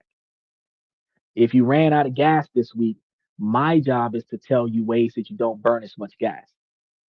I know that you failed yourself. I don't have to tell you that. I just have to tell you the ways so that you don't fail yourself again. Now, how do I do that for myself? I have to understand that if I did not accomplish certain things that I had set for myself at a certain timeline, that I have to now prioritize getting those things done before I do anything else. Then I have to stop doing the things that was distracting me from accomplishing the things that I wanted to accomplish to start catching up on the things that I dedicated myself to accomplish. Then I have to start prioritizing more of the things that will lead me to the success that I am aiming for. I can't just say it is what it is. Fuck it. I have to say I need to start doing what I know will benefit me. Not I fucked it up. Not I'm not good enough. Not I'm lazy. Not I could have done better. I proofread it.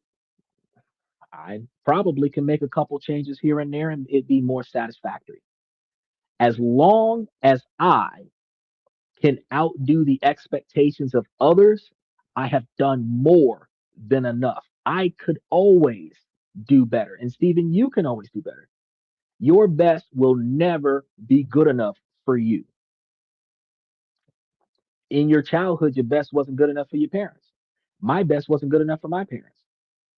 I am the youngest of five, and my best wasn't good enough when I was taking care of everybody else.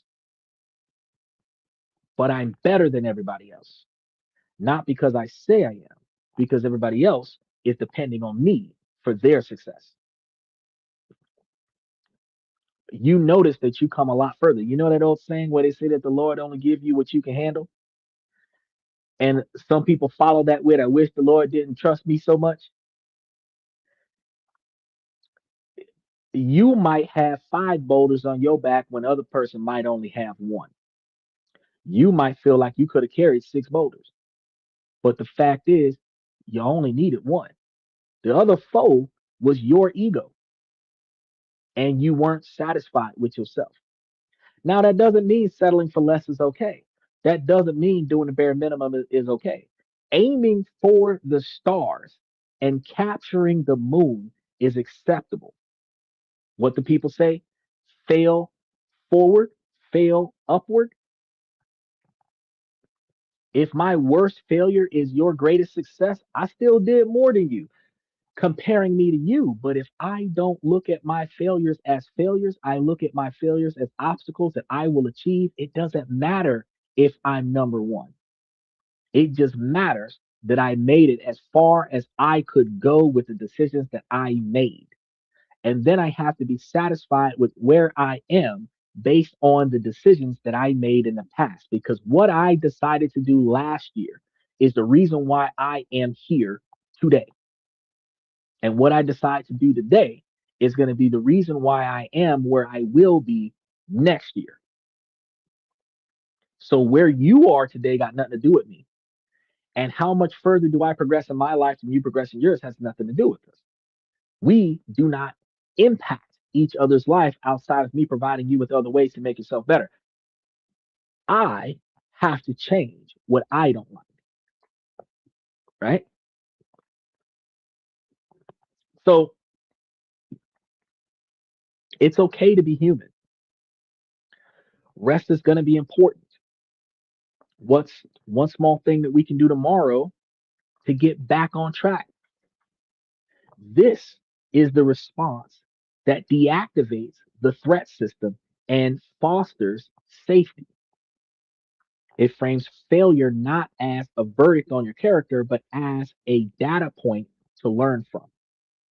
You don't grow by hating yourself into a version of love. Now, strategy number three. And we're halfway through, so I want to make sure that as y'all come through, if y'all haven't done so yet, hit that like, subscribe button, and mash those reaction buttons. Get a lot more people in here to pay attention to what we got going on. Train yourself with micro discomfort. Your identity is a muscle. To grow, it needs to be challenged with resistance. But you don't go into a gym for the first time and try to bench press 300 pounds. You start with just the bar. Micro discomforts. They are the psychological equivalent of lifting the bar. They are small intentional actions that push the boundary of your current identity just enough to signal to your brain that a change is happening. Setting up what I told you about setting up that stock account. I know you ain't did it yet. First thing you got to do, log in. Well, first thing you got to do is download the app. That's the first step. Your second step, look it over and agree to yourself that you want to set up an account with it. Then set up an account. After you set up the account, scroll, verify it in your email and everything. Scroll through it before you put the first dollar on it. Scroll through it, see what's there, see what you like, see what you don't like. Then, when you see what you like, put some money towards it. Then, if you decide to go through some of the stocks that I told you about that's paying right now, you're looking at the stocks that are giving you dividends this month. If you grab those dividends before the end of February, you're getting paid off of those dividends right now in March. That's when you start seeing immediate results in your efforts, which then recognizing that every month you're going to get a dividend payout from the dividend paying stocks that I gave you, you will then start buying into more of those dividend paying stocks. You will do the math. You will see that if I put up this much money, I will have this many shares. And each share has this much of a payout. So this times this is that. And that is how much money I'm going to get every month off of this quantity of money I invest. If I put in extra, I will get extra. And the more I add, the more I get. I can reinvest what I had back in and then add more on top of that and expand my portfolio a lot faster.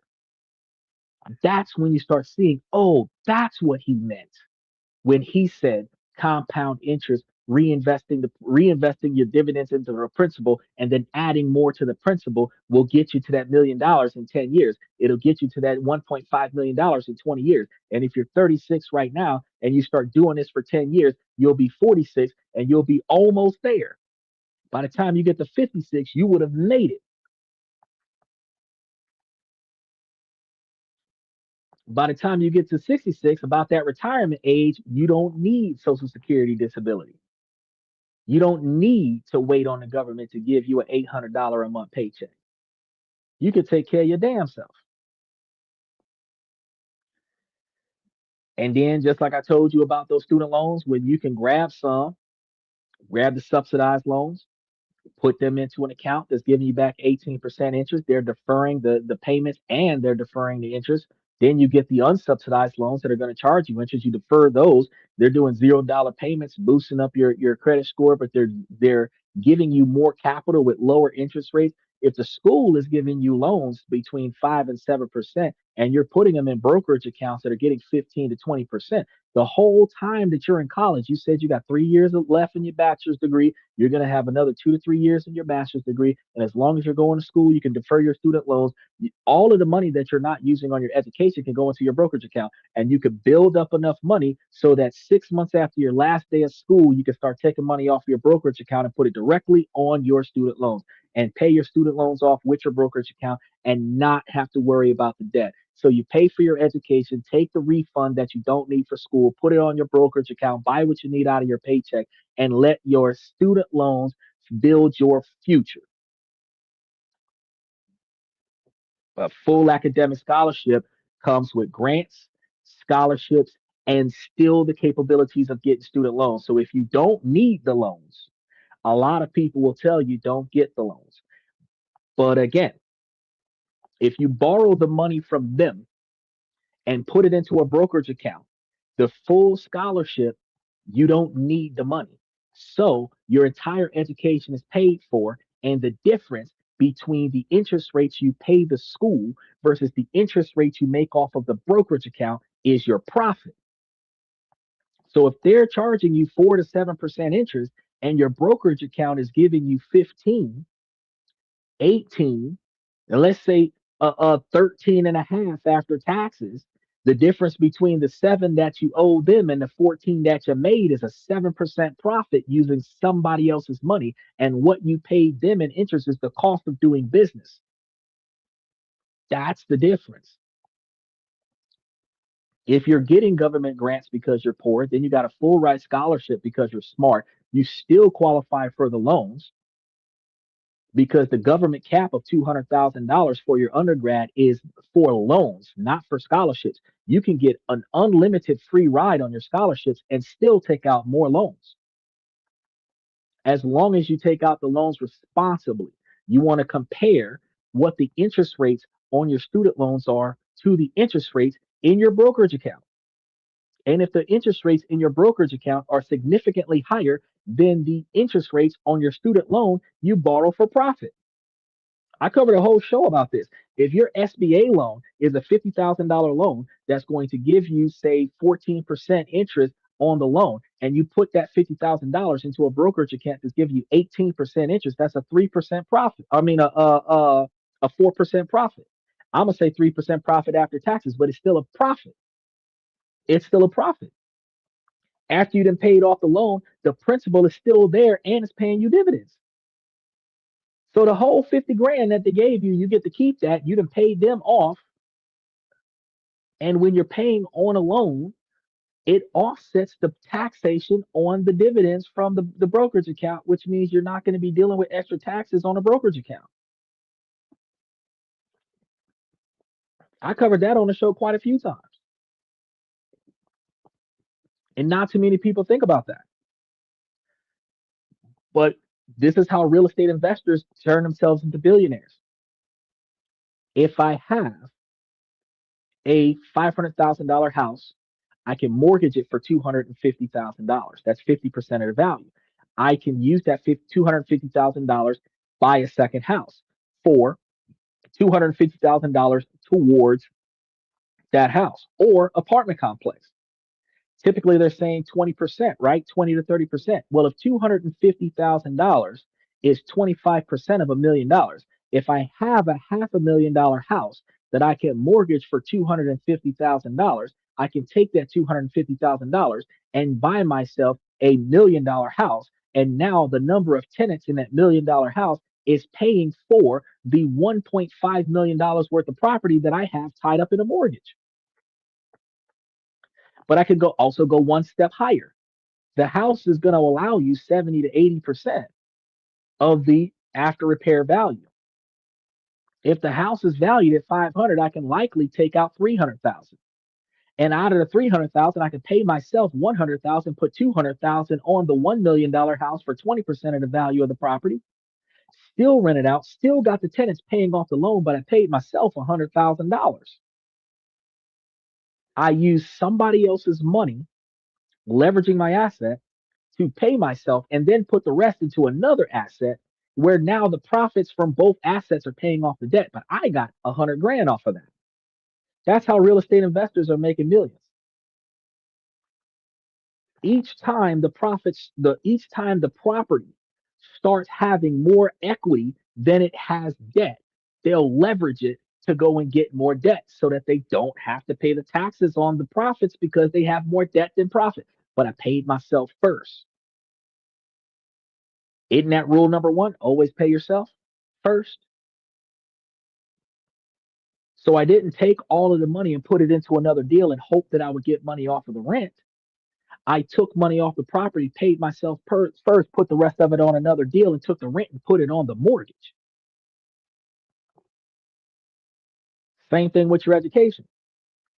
Your full ride scholarships pays for all your books, your class, your lab coats, your science equipment, your laptops, and all of this other stuff that you need. So the student loan money goes into the brokerage account because you don't need it. You paid yourself first.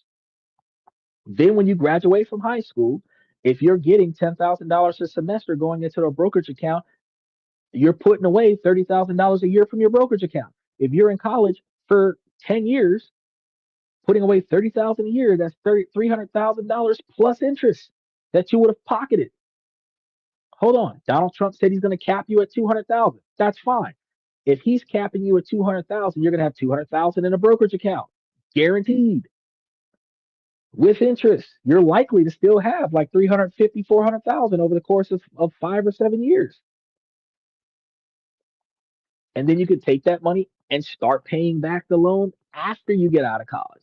That's like the best game plan to have, specifically because you don't owe $1 to the system because it's payment deferred until after you got out of school. You don't owe $1 to the system until you're done.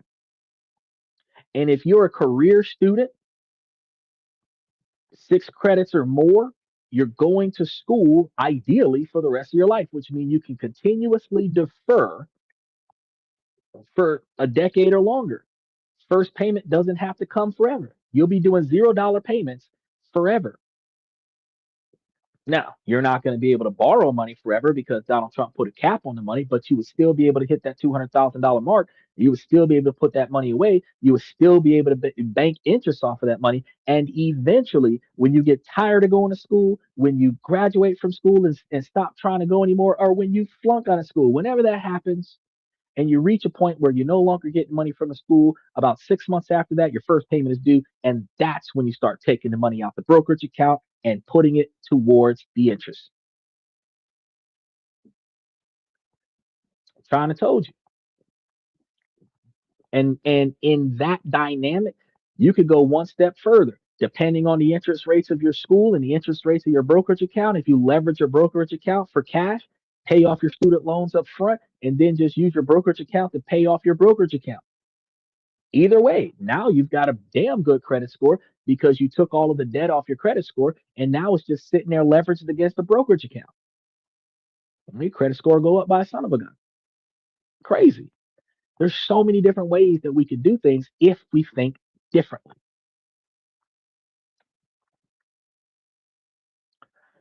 You have to remember that these microtransactions are small intentional actions that push the boundaries of your current identity just enough to signal that you are changing. A micro discomfort could be having one conversation this week where you would normally stay silent, waking up just 10 minutes earlier than usual, taking a cold shower for 30 seconds, voluntarily choosing the stairs instead of an elevator. Daily or delaying your immediate reaction to an annoying email for 5 minutes instead of snapping back on that comment on social media. Just let it slide and keep scrolling. These actions are too small to trigger a massive resistance, but they are significant enough to serve as evidence. They are identity reps. And each one is a vote for I am someone who does hard things. I am disciplined or I am courageous. Instead of saying it's too hard, that's too much. It's too complicated. The fear reaction. When I start talking about hundreds of thousands of dollars being put somewhere and owing hundreds of thousands of dollars, you're like, nah, man, fuck all that shit. But really, really, how much are they going to give you every semester? Like $3,000 to $5,000? It don't look like that much money when they're only handing you $3,000 to $5,000 at a time. But if they're handing you $3,000 to $5,000 every semester, that's 3 times a year. They're handing you like $15,000 a year, plus the money from the scholarship that you don't use. Because whatever you don't use, they give it to you because they got to cover room and board, and you don't live on campus. But when you start capitalizing on how many years you're benefiting from that, that's when you're like, shoo, over the course of X number of years, that could be 100 grand, easy. And 18% interest over a certain period of time, you're looking at like $18,000 a year. They're giving you 15. But if your brokerage account is paying you 18, when you stop going to school, you're getting more money from your brokerage account than you was getting from your college. Career students. This practice builds transferable resilience and enhances your ability to handle bigger challenges down the road, such as paying all that money back. Strategy number 4, practice strategic incompetence. I'll say that for you. Practice strategic incompetence. And this concept is going to be profoundly liberating. You cannot be excellent at everything. I'm not excellent at everything. I'm late for this podcast every night, just about, especially during daylight savings time, to the magnitude where I had self realization that I was starting 30 minutes after the hour the entire time I was on daylight savings time last year. The attempt to be excellent at everything is a recipe for burnout and mediocrity. You cannot be the master of every trade. Okay. Strategic incompetence is the conscious decision to be just good enough or even mediocre in low leverage areas of your life to save your A plus energy for what truly matters. Do you really need to have the most perfect organized closet on the block when nobody even looks in your closet? Does your lawn have to be the greenest? Or does it just have to be cut to satisfy HOA? Do you need to be up to date on every single news story and cultural event? Even though I cover stuff from all over the world, did I know what was going on with California until they asked me about it on the show? For most of us, the answer is going to be no. These are low level activities. I don't need to know everything about everything everywhere. I need to know enough about what I'm talking about so that I can make it make sense. By giving yourself permission to be a B minus or C plus student in these areas, you free up a ton of mental and emotional resources. Just like earlier today, when Uncommon Woman started asking me personal questions, and I made it clear at the top of the show that I answer personal questions in the membership shows that we have when I'm having shows for the membership. She can ask me a personal question that I can answer, and I have no problem with answering it. But leaving it to mystery because she's not paying for the show. If she was paying for the show, she could get the answer. So I can be a person of mystery because she's not paying me to be transparent. Then I can revisit and reinvest all of the energy into high leverage domains that actually shape my future. And you can do the same thing for yourself, which instead of me going down a path of defiance where I said, let's focus on today's topic, and somebody focused on me, and I redefined that position by saying, we're going to get through today's topic. But when you start focusing on your health, your key relationships, your deep work, your financial well being, your future business startups, your ability to change your wardrobe, your ability to go from being a worker to being a boss. This is a powerful way to protect your focus and stop wasting energy on things that don't move the needle on the identity that you want to build. Strategy number five is going to be developing intellectual humanity or humility. Developing intellectual humility. Let's go there. A core identity of I am a learner is one of the most powerful that you can cultivate. But true learning is impossible without intellectual humility. The willingness to regularly say, I might be wrong. I don't know everything. A lot of the times, and this is going to be powerful for the ladies because a lot of the times when we ask women, do you consider what how do you rate yourself? And majority of women rate themselves as a 10. They just come out of the box and say, I'm a 10. I'm perfect.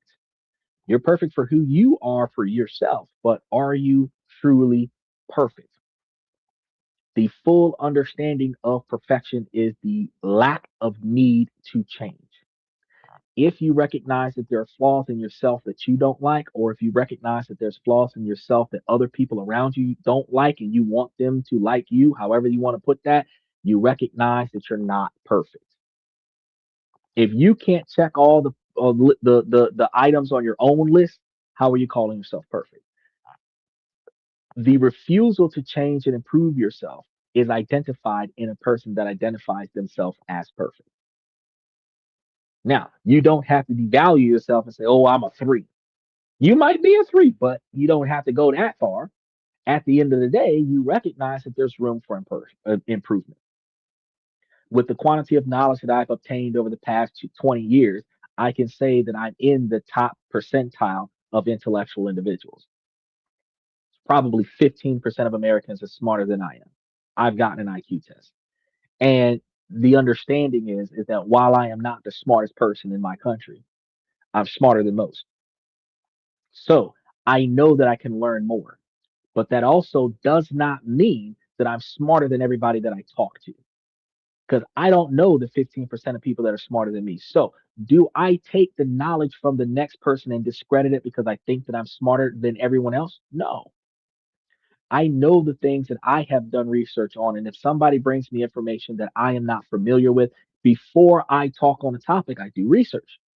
I look into it.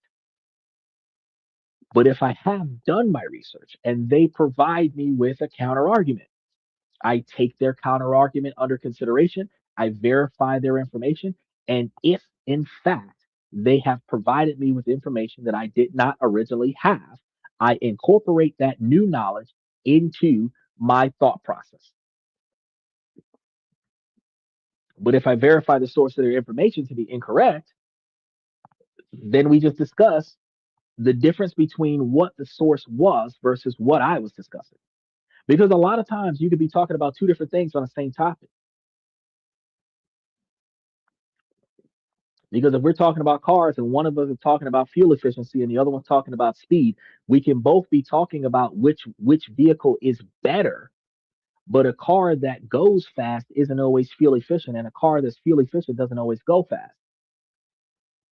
So your opinion that a Hellcat is better than a Toyota might not be my opinion that a Toyota is better than a Hellcat.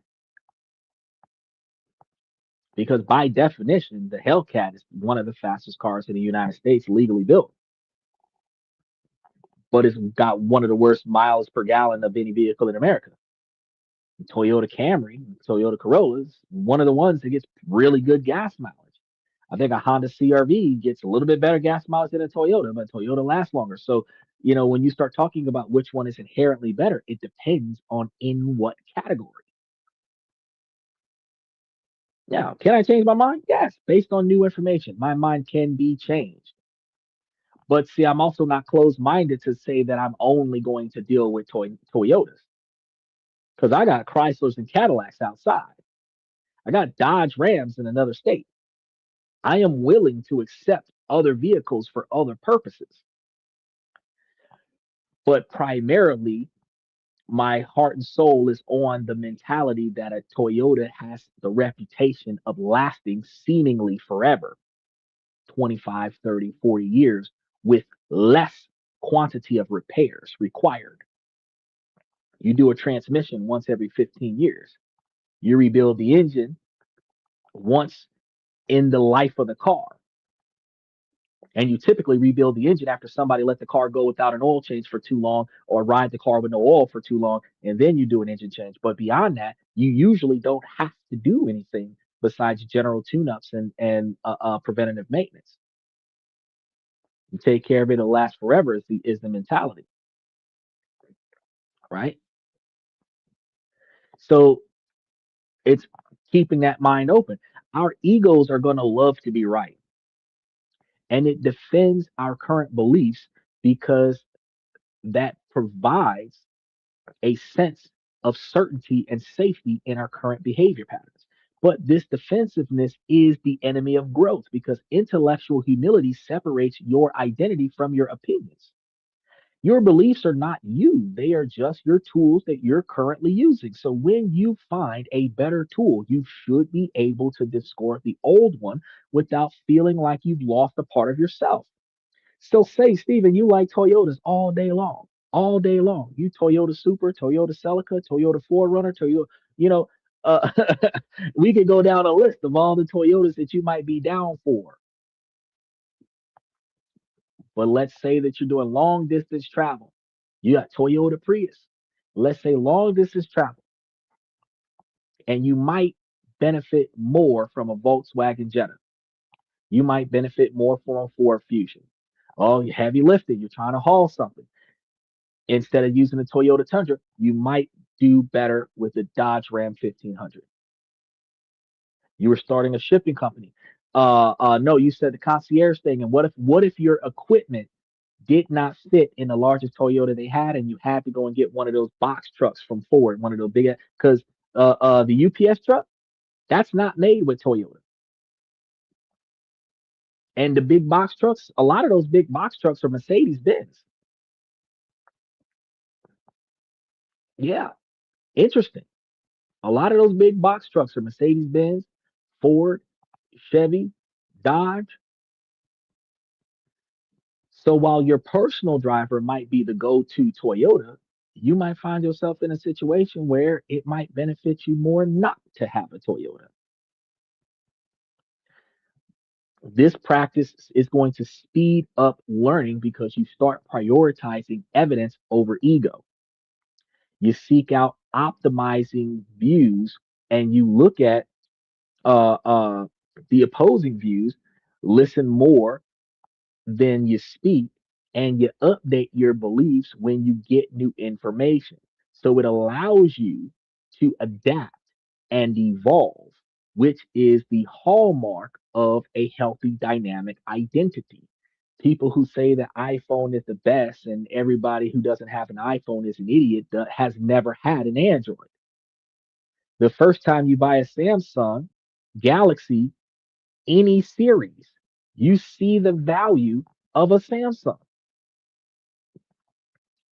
There is a decent learning curve, but when you see the multiverse capabilities of it, that's not standard issue plug and play of the iPhone. You find that individualism is more expressed from a Samsung than what you could ever get from an iPhone. You express yourself with an iPhone by buying a different phone case and putting up a nifty screensaver. That's it.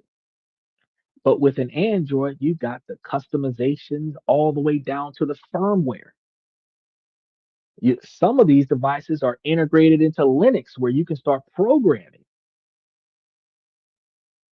It's harder, but it's more uniquely tuned to who you are, right? Now, number six, you want to use real affirmation, not fake positivity. Real affirmation, not fake positivity. The self help world loves positive affirmation, like I am wealthy or I am a confident superstar. But for many people, these statements can backfire because if your current reality is far more the affirmation or far away from that affirmation, your brain just flags it as a lie. And you can end up feeling even worse because you can say, I am wealthy, looking at that cutoff notice. I am successful, looking at that eviction notice, looking at hiding your car in the backyard so that they don't repossess it and tell yourself, nah, that's all right. I'm a fucker. I'm a failure because you are not telling yourself the truth. It's like having a friend that you don't want to hurt their feelings. They do karaoke every night. You go outside to smoke a cigarette as an excuse because you don't want to listen to them sing because they sound like trash, but you never tell them, oh, you did good. Let's get drinks, blah, blah, blah. Bro, I have had friends go with me on karaoke night and people bought us drinks for them to get off the stage. They thought they did good. And if you never tell them they're garbage, they're always going to believe that they're great. However, by alternative, if you never tell yourself that you did good, you will never feel like you are enough for yourself. Affirmation, false confidence, telling all the women on the face of the earth that they're attractive because they've got a pulse. Oh, you're cute. You look cute in that outfit. Even the ones you wouldn't see yourself drunk smashing in the middle of a nightclub somewhere, you tell them all the same lie. I couldn't see myself standing next to this person, but you're going to lie to them and tell them that they're cute. Look, false positivity is shallow. It's shallow when you do it for somebody else. It's damaging when you do it to yourself.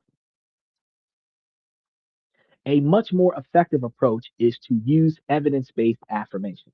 These are statements that acknowledge a specific truthful vote that you have just cast. It's almost like you're doing a good job. You can only hear that so many times before you're like, yeah, you don't mean that. Instead of saying that I'm a disciplined person after you complete a workout, you say, I kept my promise to myself to exercise today. I finally got that project done that I said I was going to do. Instead of, I am a great writer after writing for 15 minutes, you say, I showed up and put words on the page today. Got my first three paragraphs out of this book done. These statements are undeniably true. And this is what we talk about when we tell women that we really need words of affirmation. When you come and tell me that you value what I did, what actually did I do that you really valued? Bringing the car back on time for you to go to work, keeping it clean, taking care of the trash, doing the driveway, making sure the kids didn't die while you was gone. Like, what did I really do that you valued? You know, good job, honey. High five. What? But she can ask me, does this outfit make my butt look big? And then I have to give you a complete dissertation about how attractive you are in the clothes that you are, even if it makes you look fat. See the difference?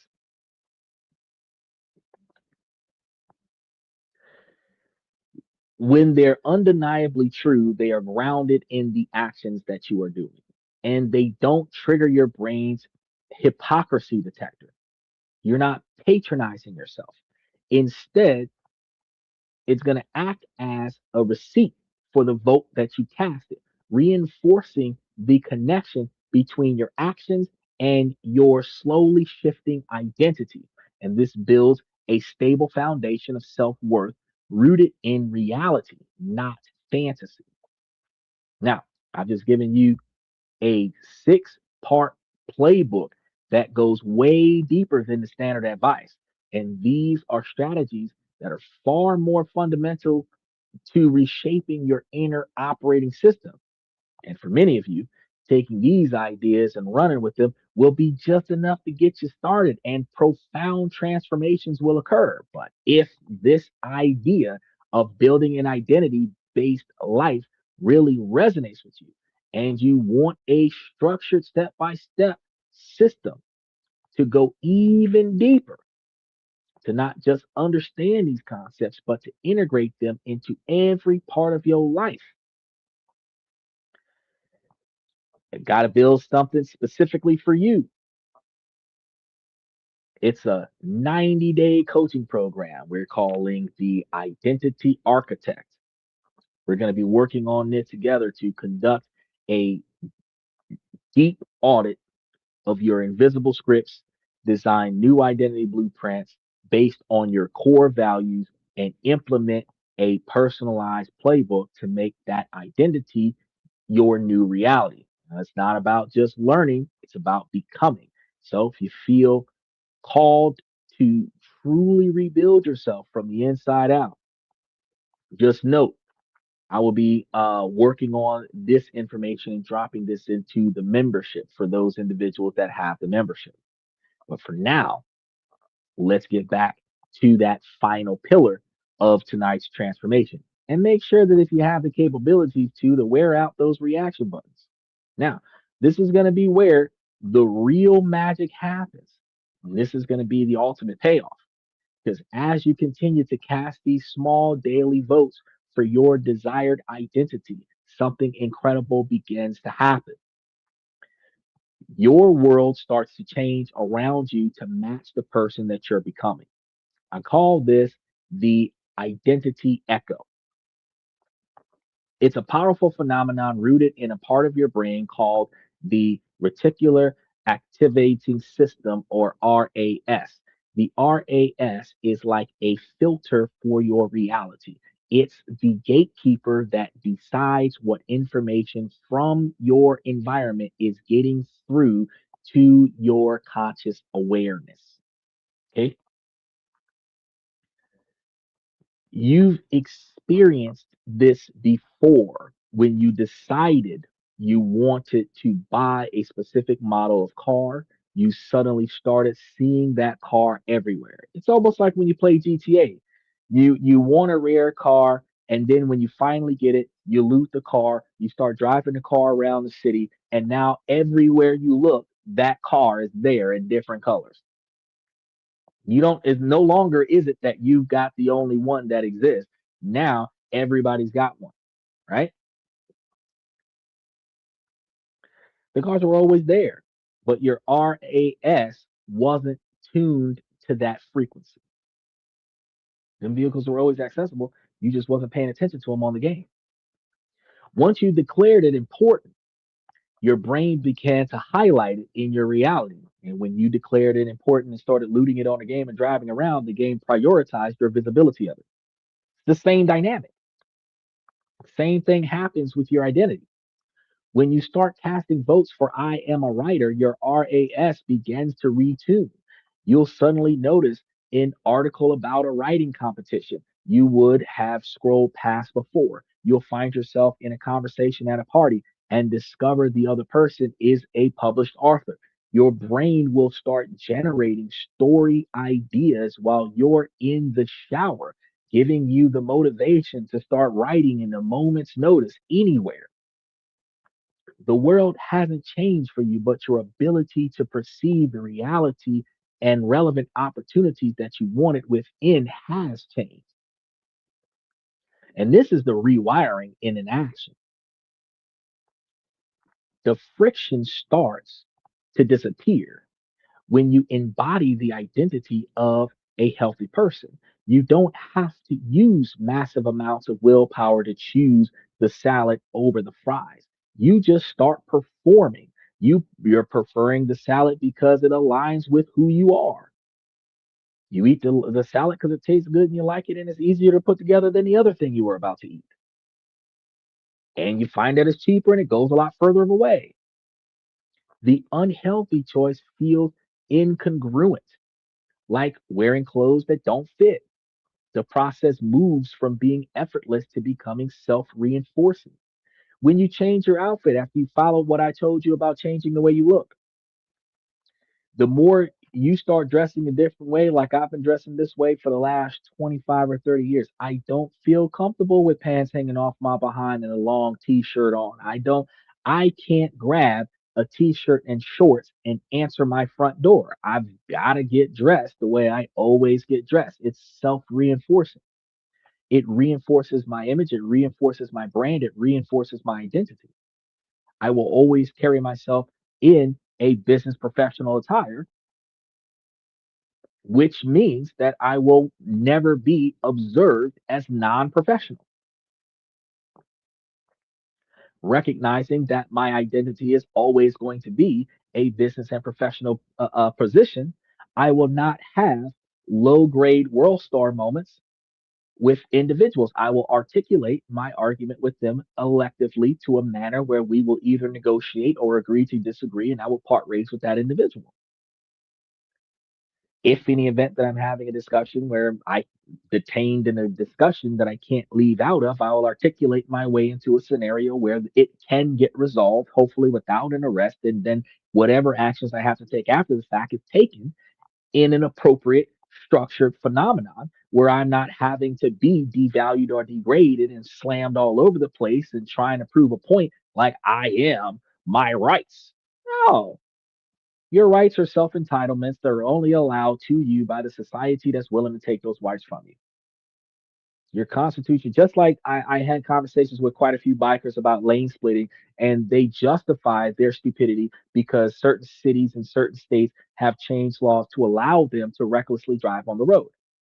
Look, doesn't matter if you're allowed to do it. What matters is should you do it? If everybody's sitting still, should you try to squeeze between the cars where somebody else can knock your block off because they thought no traffic was moving, but you were? Should you be weaving in and out of traffic double the speed limit because you can? It's just like that same old question about the guy with the AR 15 in Chipotle. his constitutional right to be there. But do you really need to be in there with an AR-15? You would not be able to defend the restaurant with an AR-15 because you don't even have enough room to wave that 17 or 18-inch barrel around in the restaurant to get the person. You would be more effective with a handgun. You still have your Second Amendment right. You don't need the AR-15. What if you had a bazooka on your back? You have the Second Amendment right to defend your country with the bazooka on your back, but wouldn't it be more devastating to the entire zone that you use that bazooka in than what it would be to simply defend yourself with the mace or pepper spray or something to that effect? You could have used a knife equally as effective in some situations. The things that you have the entitlement to do versus the things that are reasonably able to be done.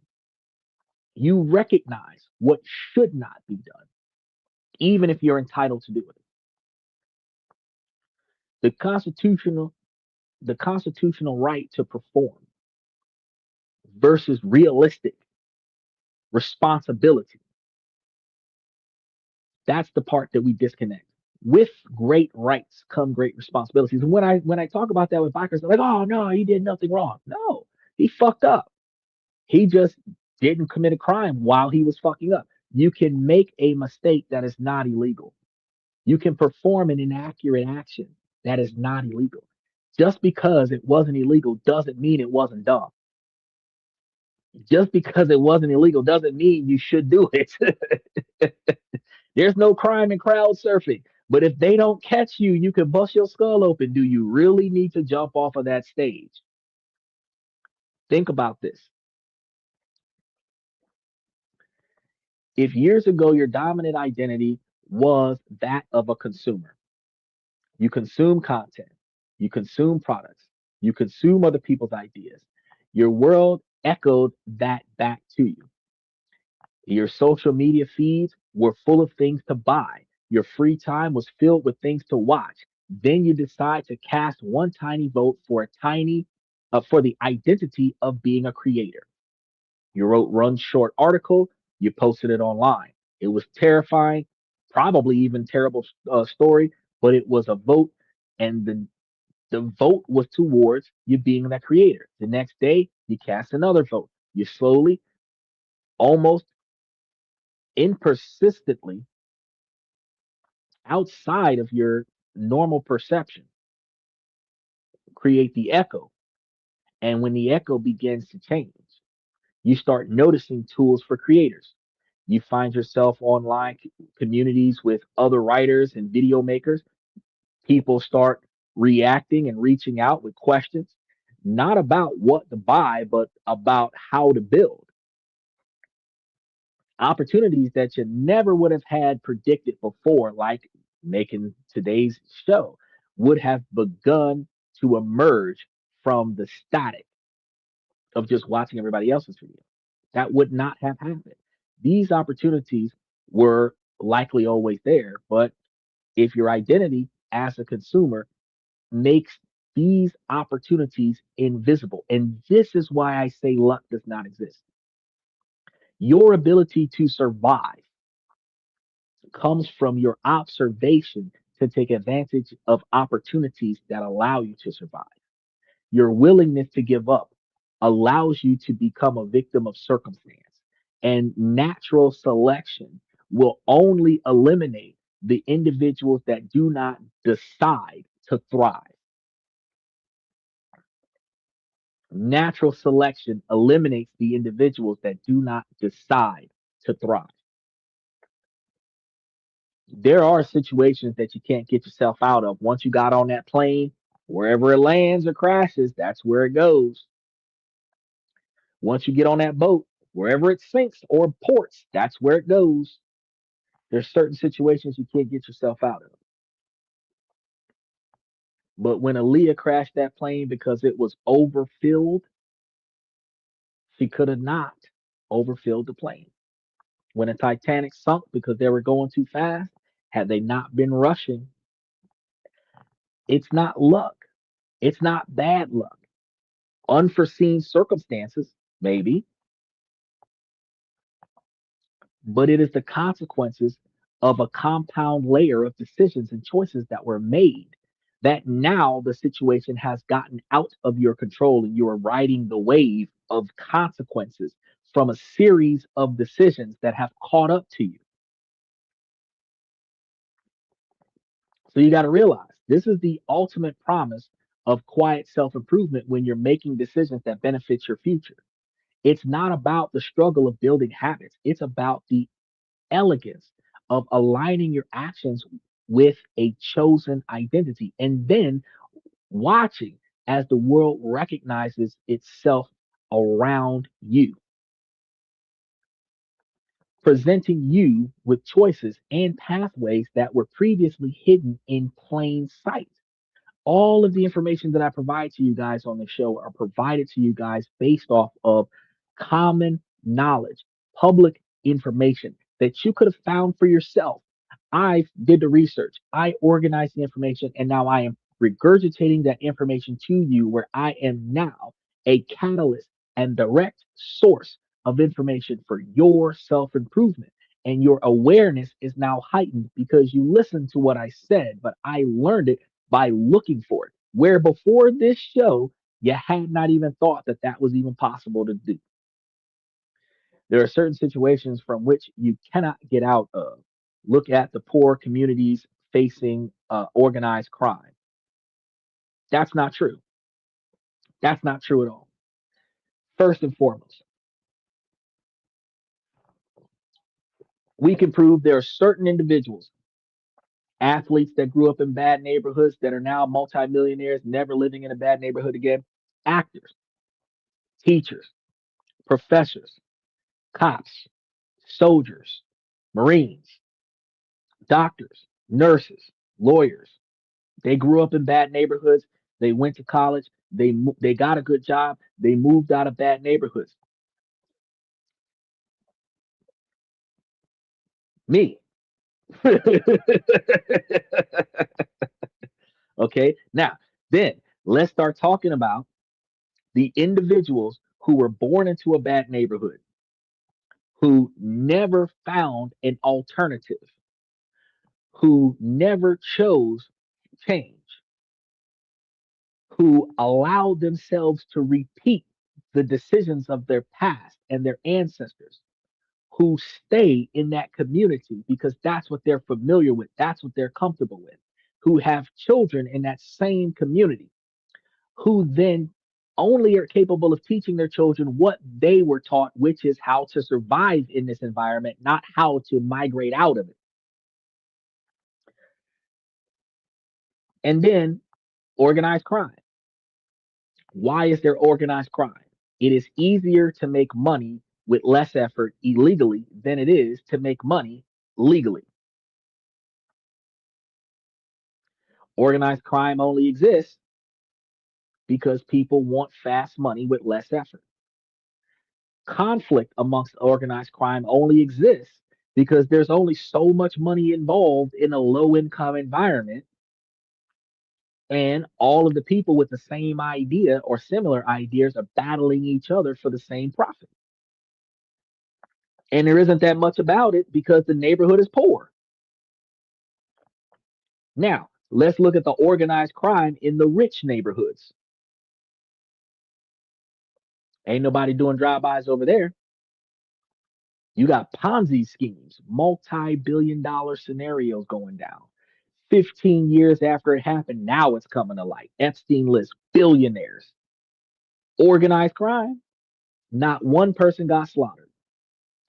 The Diddy trial, everything that they were doing in that house was not legal. Only one person went to jail, but everybody was there. I don't remember the last time that accessory was excused. If I was in the house when it happened, I should be sitting next to Diddy, right? So why Diddy was in there by himself? Because organized crime. I'll snitch on him if you give me immunity. Boom, set him up. That's what they did to OJ. Not saying he wasn't guilty and not saying that he was, but he didn't get got For what happened to the woman, he got for stealing his stuff back. Hmm. Hmm. Set him up. The information that I've been telling y'all for the last 3 years, and the information I've been giving y'all over the last 3 months. If you live in a poor communities is the bottom 25 percentile of the American population, which is 30 to $50,000 a year. That's the poor community. And in that poor community, two people, whether it's a couple or road dogs, can come together, live under one income, take the other half of the income and reinvest it into a brokerage account and make themselves millionaires in 10 years. And inside of 20 years, they can have $1.5 million, which also means that you could have been born into a poor project, get you a mediocre minimum wage job, partner with, let's do like the Mexicans. You've got a 3 bedroom or 4 bedroom apartment. We divide the bills 4 ways and then take the rest of our money and put it into brokerage accounts. Do the math on that. Do the math on that. Four people making $30,000 a year come together, making $120,000 together, living in an apartment that requires 3 times the rent combined income of all people in there, likely 4 bedroom, let's just say $2,000 a month. Each person's paying $250 a month for their rent. They're dividing the utilities. They got a family plan for the phone. They got a family plan for the Netflix. Everything is broken down to 25% of the average standard of living. If the average standard of living was ideally, let's say, $4,000 a month for everything that you need, transportation and all, and now you're paying a total of $1,000 a month for your middle class lifestyle. Okay? Everybody's pooling their money together. Your $1,000 a month for your middle class lifestyle is $12,000 a year. If each person opened their own individual brokerage account and put the rest of their money into the brokerage account, you're paying $12,000 a year into the brokerage account. And let's say that you took an extra $3,000 a year and put it into your pocket for spending money.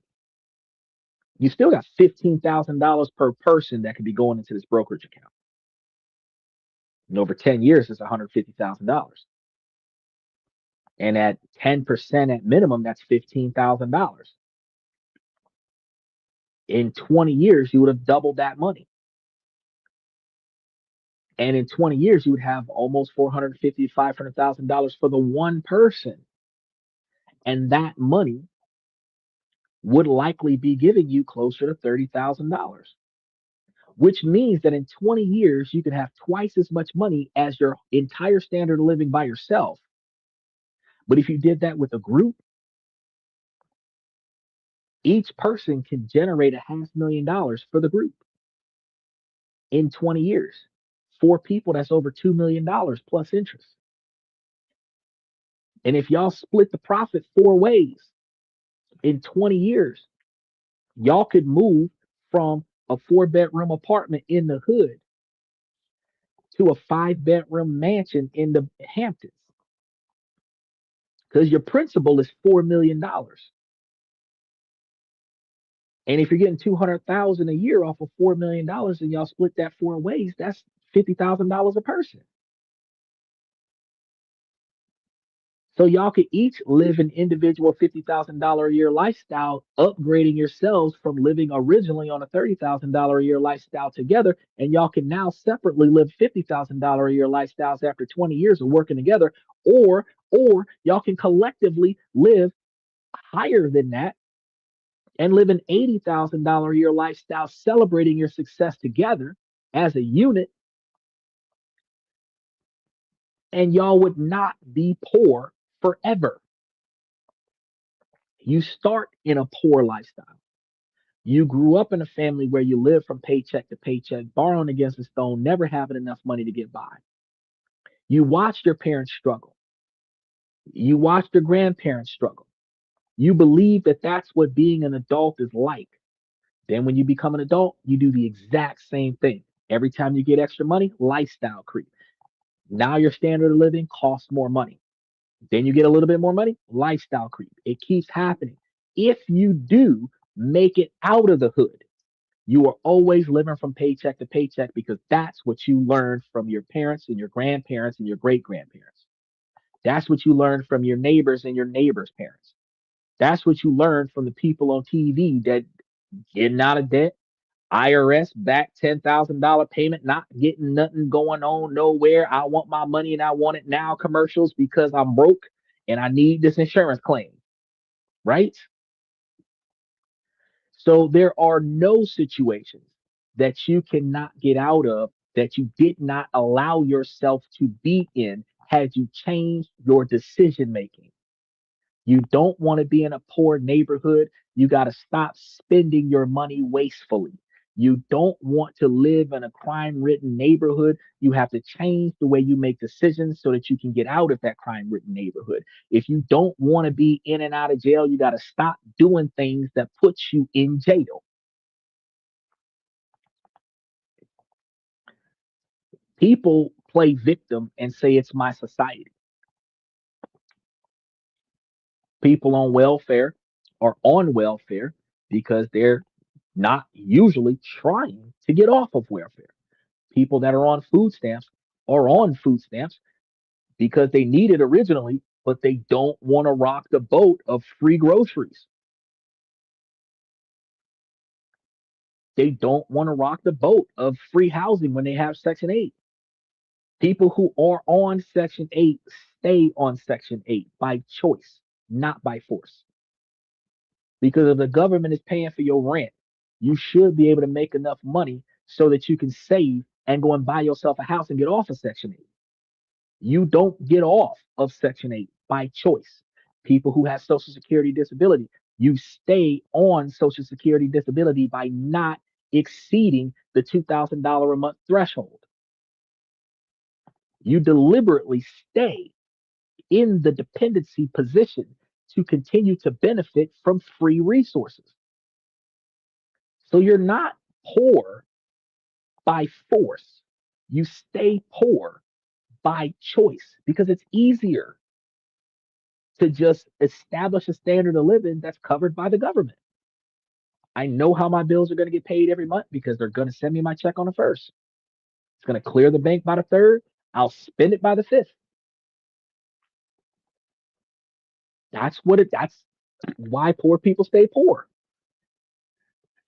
But one of the reasons why the government gives so little, they give you $12,000. I mean, between $12,000 a year and like $24,000 a year, they give you that because you can honestly survive off of that and not be discomforted. You really could make it on that money if you weren't dealing with lifestyle creep and poor financial decisions. But these $75,000, $120,000 lifestyle is because we want to live in a nice neighborhood with high property value, high taxation, expensive goods, expensive car, expensive transportation, because we want to have a reputation where people envy us. That's why we spend all that extra money.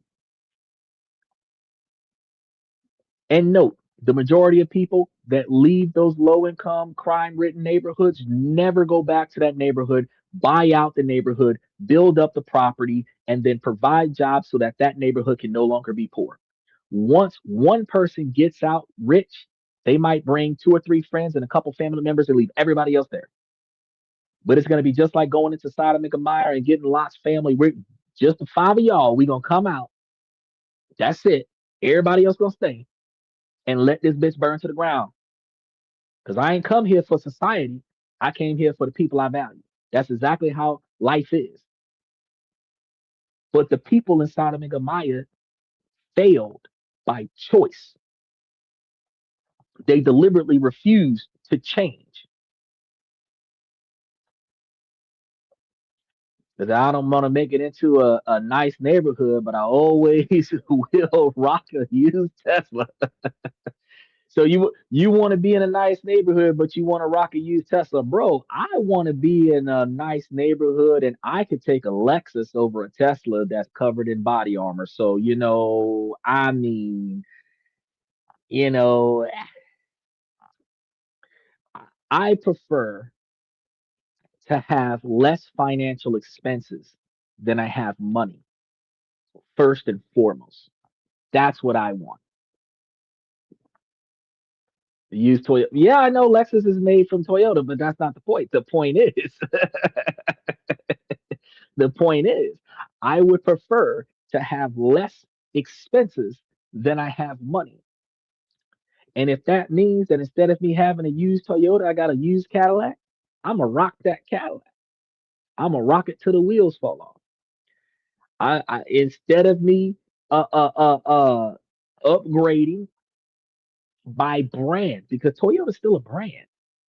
Instead of upgrading by brand, I'm going to break that mindset and say, I'm not going to go on brand.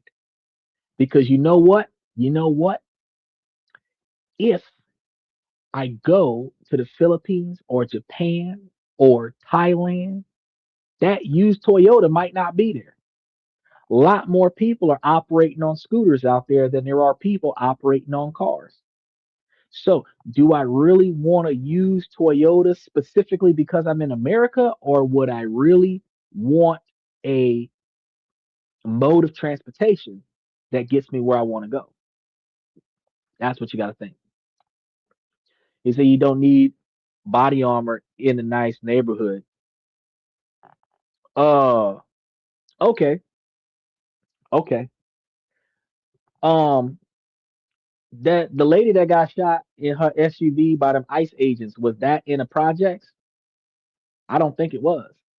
That man that got beat half to death and then got shot by them other ICE agents. Was that in the projects? I don't think it was. The fact is that crime happens all over the country. And some of the most life-threatening things can happen to you more than 5 miles away from your house. You can live in a drug den and be murdered at your job on the other side of town.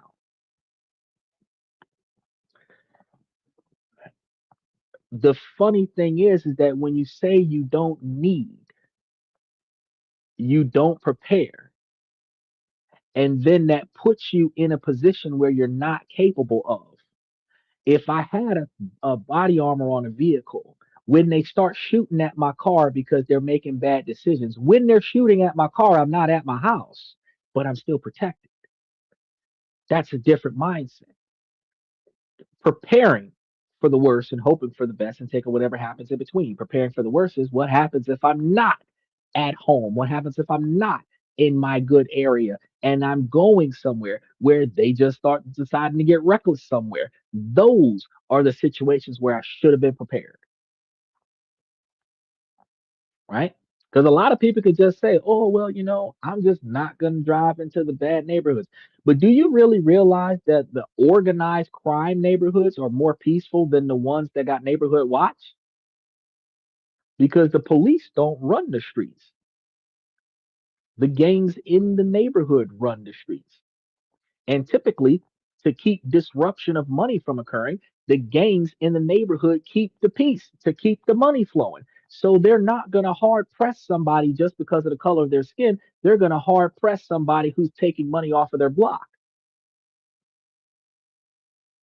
So, ironically, organized crime, as long as you're not interfering with their flow of capital, is actually in a lot of situations safer than non organized crime or law enforcement protected areas. Why do you think the mafia still exists? Because they reduce conflict in areas to prevent law enforcement from being there, but they still make their money. Yeah, Stephen, I know those scooters are cool.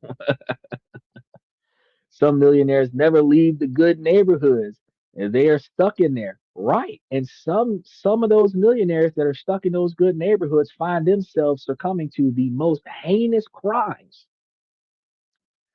Multi-million dollar person with a will and a trust fund, and all of a sudden got poisoned. All of a sudden overdose. All of a sudden floating at the bottom of a river, suffocated in a car, found in a trunk somewhere. Crime happens everywhere. You can't prepare for everything, but you cannot assume that a certain individual is in a certain standard of living because they have no choice. They are just not making the choices that benefits escaping that environment. Take, for example, you got to get up for work in the morning. You don't take your ass to bed, you're going to be tired. Every day you do that, you're going to be tired. You're never not going to be tired until you take your ass to bed on time. You know you're supposed to start at a certain time, and you start late. You're starting late because you choose to start late because you could have started early. You, the only difference between success and failure is the conscious choice to be successful. So as we zoom out, it is vital to understand that this is not a 30-day challenge or a quick fix. This is a long game. The process of shaping your identity is the fundamental work of a well lived life. Like I said, I've been doing this podcast since 23. I've been reshaping how this podcast functions for 3 years to get it for you to be satisfied with it today. The person that you will be in 10 years is nothing more than the sum of the total of the thousands of tiny votes that you cast between now and 10 years from now that gets you to where you want to be. If you forever make bad decisions and you forever stay in the toxicity that you're comfortable with, and you forever stay in the wasteful spending habits that you've been in, and you forever stay in the I can't, it's hopeless, I don't have mentality, you will never see the change. But when you invest in yourself and you invest in your future, you will find that you have more resources to use to better invest in your future. It makes it easier to build for tomorrow if you started last year. It's easy to build for 5 years from now when you started 5 years ago, but you find yourself overwhelmed tonight thinking about 2046. That's too far away. It's not about focusing only on the end goal, it is about micro steps. Starting, what can I do today for this week? What can I do tomorrow for next week? What can I do the day after that for the week after that? And the more stuff that you accomplish, the more you set back the goal limit. The more you set back the goal limit, the more time you have to achieve harder tasks. So if your first step is setting up a brokerage account, set it up. If the second step is investing in it, invest in it. Put 50 bucks in it. You see the $5 or $10 that it gives you back, and then you decide, snap, I want to keep doing that. Put more. The more you put in it, the more you get out of it. When you start putting enough in there and you start seeing enough coming out of it, you start thinking about when I said put the stuff into a trust. You start thinking about, how do I automate this so that I can keep adding to it without having to manually add to it? You start thinking about ways to create businesses with the profits so that the business can generate profits to directly add to it. You start thinking about all the different ways that you can add to what you've been building because you have more time to think about adding to your building. And eventually you phase yourself out of the adding process, and the process just adds for you like cancer. It's almost like, it's exactly like cell division. It starts with being triggered and it continues to multiply until it is its own organism. But it comes with that first step. The long term benefits are going to be profound. And studies on psychological well being show that a strong, positive sense of self, which is the result of this process, not the starting point, the result of this process, is a powerful predictor of long term success in your career, your relationships, and your health. A well developed sense of self built on competence and authentic choices reduces anxiety, depression, and the endless draining cycle of worrying. You are actually more perceived as the prize when you have nothing to worry about. You are more perceived as the prize when you have solutions, not problems. You become more valuable to the other person when your solutions benefit them too. And your higher value status is not going to be based on your income, it is going to be based on your atmospheric peace that they did not have before you. You spend less time worrying about who you are and more time living as who you are. And one of the most profound outcomes of this journey is freedom. That financial freedom that we start talking about is not just freedom from financial responsibility, it is freedom from stress, freedom from worry, freedom from shame, freedom from fear. You gain freedom from the inherited scripts that have been running your life, your whole life. And when you start in the middle of your life, because 40 years old is middle age when you start talking about 85 and 92 is the life expectancy. You're halfway through your life at 36 to 45, but you still got another 40 years to go. So if it took you 20 years to get your shit together, as I told you before, 3/4 of your life you will spend fucking it up and fixing it till you make it to the success level that you're satisfied with. And then you spend the remaining 25% of your life enjoying that. Only if you proactively prepare for the remaining 25%. By consciously choosing which votes to cast, you are consciously choosing your own values. You stop living out the unexamined exceptions of your family or society and begin to author your own life. So instead of being what other people expect you to be, you become who you're satisfied with. Self comparison is the essential tool here, giving you the strength to look at the painful events that may have written those old scripts and decide to write a new ending. Now, this journey is also about vulnerability, and it's going to take a lot of courage to admit that you currently have an identity that isn't serving you. You are not satisfied with who you are today. That's why you quit your last job, started going to school, and got this bullshit ass job to hold you down because you don't want this job to define your life. You want the college education you're getting to define your life, and you want to get another job that you're not bound to. This one after you get out of college because you're not satisfied with where you are today. Acknowledge that, accept that, and now you have the ability to use this as the strength to be better. And this is going to be the beginning. You cast small, clumsy votes for new ways of being. But this is how true confidence is built. I can tell you, I first got into college when I was 27. It doesn't matter how old you are when you get in there. It's who you become when you've come out,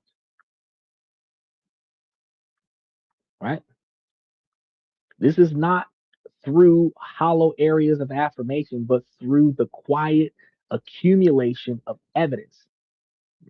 The confidence that you gain from keeping a promise to yourself, no matter how small, is 1,000 times more stable than the fleeting confidence that comes from external praise from other people. Go ahead, girl, you're a bad bitch.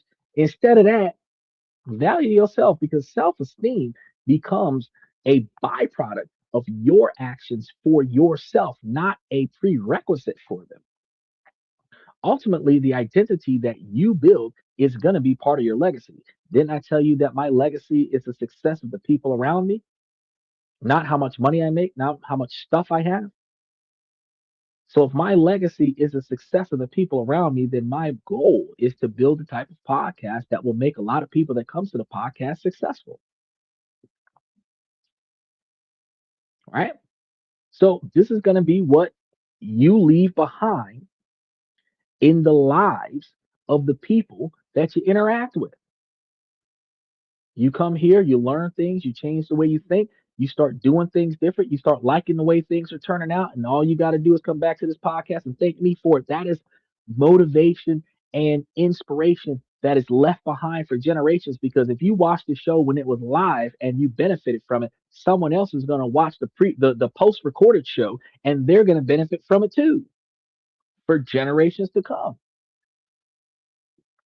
It's the example that you're going to set for your children, your colleagues, and your community, which changes your environment from being a bad neighborhood, low income, high crime neighborhood to being a good neighborhood, upper lower class neighborhood, everybody got their shit together neighborhood.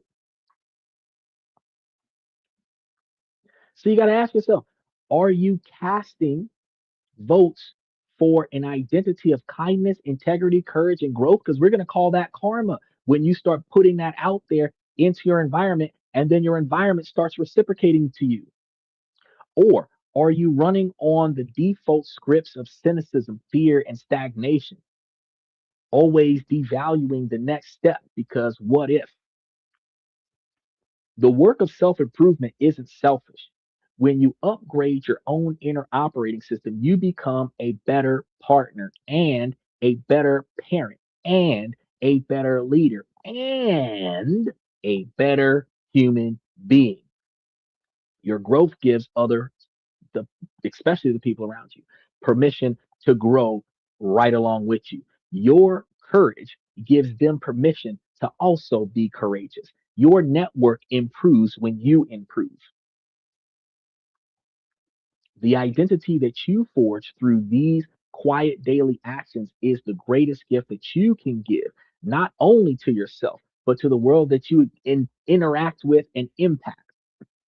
Now, we've covered a lot of ground, but the core message is going to be simple. Stop chasing habits and start casting votes. Shift your focus from doing to becoming. The entire game of self improvement changes when you realize that your goal isn't to achieve an outcome, but to embody an identity. This means shifting from self criticism to self compassion. It means prioritizing deliberate subtraction before frantic addition. And it means trading ground, overwhelming goals for tiny, consistent votes that provide your brain with the evidence it needs to build a new you. This is the quiet, patient, and deeply profound work of shaping your identity. So, to make this real for you, I'm not going to tell you to change your whole life tomorrow. Instead, I want you to conduct a small experiment for the next 7 days. And this is going to be your actionable challenge. Pick at least two of the following: subtract one energy drain, identify one reoccurring activity or interaction that leaves you feeling depleted, and eliminate it for the rest of the week. Notice the space that opens up. Anything that wears you out or take up too much of your time, stop doing it as long as it's not going to work, right? Now, then you want to perform one micro discomfort each day. Once a day, intentionally do something small that is slightly outside your normal comfort zone, and then take the stairs, speak up in meetings, and ask questions that you're afraid might sound stupid. Appropriately and professionally get involved in situations that you would normally avoid. Slightly outside your comfort zone, take these small steps. Maybe declaration of strategic incompetence. You can choose low level areas where you're striving for perfection is not necessary, like perfectly cleaning the house or inbox at zero all the time, where you read every single email before you delete them. and then consciously give yourself permission to be good enough, right? Practice self compassionate reframing. And the next time that you slip up or fail to keep a promise to yourself, just pause. Notice the inner critic. Then consciously speak to yourself as you would a dear friend. Show yourself the love, respect, and value that you would give to your best friend or your most valuable family member. Say this is human. Say this is part of the process. And then ask yourself, what can we learn and what is the next right vote that I can utilize to get exactly where I am trying to be? It says, how do you stay disciplined in a world where it is all about comfort and not giving your all? Well, first and foremost, where is it you're trying to end up? That's the first step. When I talk to you guys about your 20-year plan, I ask you guys, where do you want to be at in 20 years? That's the first step. Your comfort has to recognize that you're satisfied the way things are right now. You're not satisfied where things are right now. That's why you're on this podcast. And this is just everybody, not just you, not just me. You're not satisfied with the way things are. There's something about your life that you wish was different. And that is going to be the motivation for the discipline. Because in order to get certain changes that are inside of your control, you are going to deliberately perform the appropriate actions to get that change. It doesn't matter if the rest of the world is lazy. It doesn't matter if the rest of the world doesn't give a shit. It doesn't matter if the rest of the world will settle and plateau with mediocrity. All you need is to want more than what you have. All you need is to want to achieve more than what you have. All you have to do is want to do more than what you've done before. And that is going to be the motivation to keep going because you're not comparing yourself to your society. You're not comparing yourself to your world. You're comparing the current you to the you wish you were so that you can stop wishing and start being that. Kobe Bryant wasn't a different monster because he was just born different.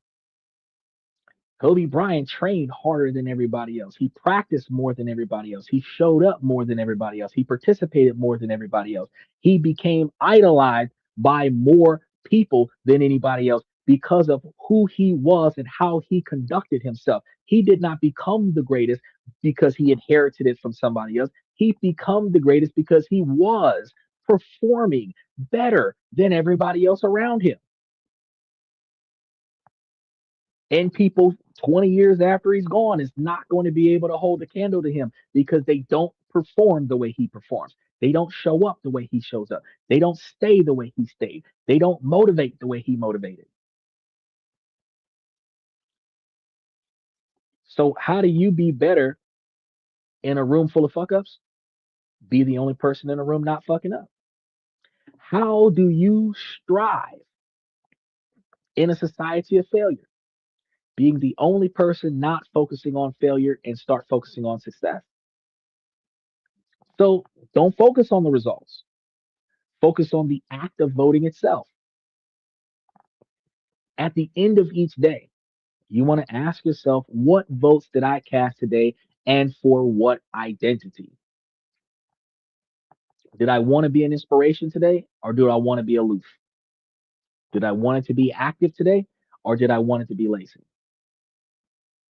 Did I want it to be intellectual today or did I want it to be pessimistic and condescending? You can change your identity from something positive that you would be proud of to something negative that you're not so proud of, and then realize that you're headed in the wrong direction and start making changes in your decision making process. Do I want to be respected or do I want to be feared? This is how real change begins, not with a bang, but with a whisper. Quiet choice, single vote, and then another and another. until one day you look in the mirror and realize that you have become the person you were always trying to be. And ironically, this is one of the things that people tell everybody else is that a lot of times you try so hard not to be something that you actually end up being that. And it's usually told to individuals who are trying not to be like their mother or trying not to be like their father. They look back at their life and it's like, fuck, I am in exactly the same place that my parents were when I said I'm never going to be like that. Because self-fulfilling prophecy, you did not make different decisions. You just thought that the outcome was going to be different. You made the same mistake that they made because they told you don't do that. You did it anyway.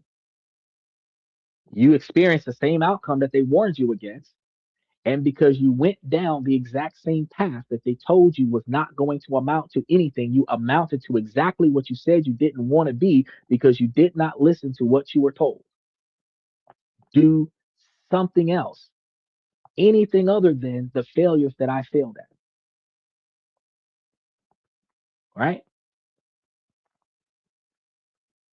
So, with that being said, ladies, as long as the situation doesn't make sense, I'm going to keep asking you ladies to make it make sense. So, ladies, please make it make sense. Fellas, I give you all this information to help y'all become higher value men. If you find the things in your life that you are capable of controlling that you don't like and you proactively put forth the effort to change it, you will find a better life. Then you have more time and energy to navigate around the things that you cannot control. And ladies, while this is a male driven podcast from the male's perspective, you too can take all the information that I'm giving to you and utilize it to make yourselves higher value women. Finding your 20-year plan and reverse engineering that 20-year plan all the way down to proactively taking steps today to get to your 20-year plan while keeping your eyes and ears open for the potential suitors that will potentially benefit your 20-year plan gives you the capabilities of finding the right person where the two of you can accomplish your goals together faster than you doing it by yourself. Not because you're desperately searching for another person, because nobody likes to be alone, but because you want to make sure that if you accept this other person, it is not a person that's going to slow you down or plateau you and stop you from reaching your goals. Your goals come first, and the happiness with the person that you're with comes second to your goals. So you must make sure that the person that you're getting with are in line with your goals. If they're not, you will have to pivot from your goals to satisfy that relationship. You may not end up being happy with that decision. So you have to make sure that everything that you're looking for, or at least most of the things that you're looking for in life, are accomplishable by the train of decisions that you're making right now. If it works for you, it works. And if it doesn't work for you, you have to recognize that you made the decision that ended up where you are now. So I want you guys to marinate on what I'm talking to you about. Make sure that you guys take the opportunity to like and subscribe to the channel. We've got a lot of stuff coming up for tomorrow. Y'all are going to see me putting up a lot of things for the rest of the weekend and all of next week. So swing by. Take an opportunity to take a look at some of the other topics on the channel. Hit the notification button everywhere that it benefits you. At this point, I want to thank you guys for coming to This and That. I'm your host, Xander, where we talk about this, that, and everything in between. And I will see you guys tomorrow night.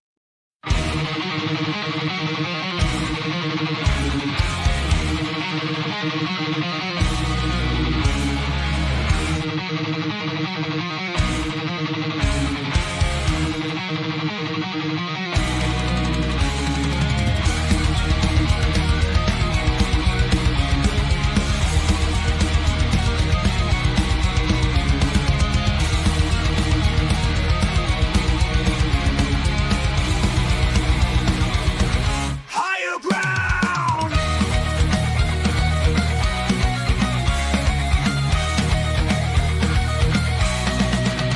Used to chase validation, now I validate myself.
That's my personal command.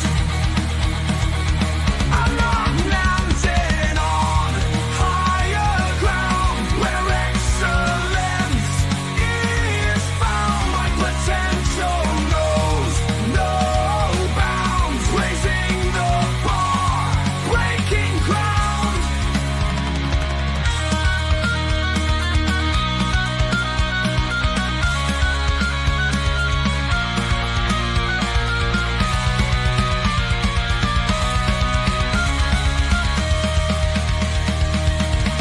I'm not just living, I'm manifesting my vision, cutting through limitations with surgical precision. My expectations are my compass, my respect is my shield to mediocrity and chaos. I will never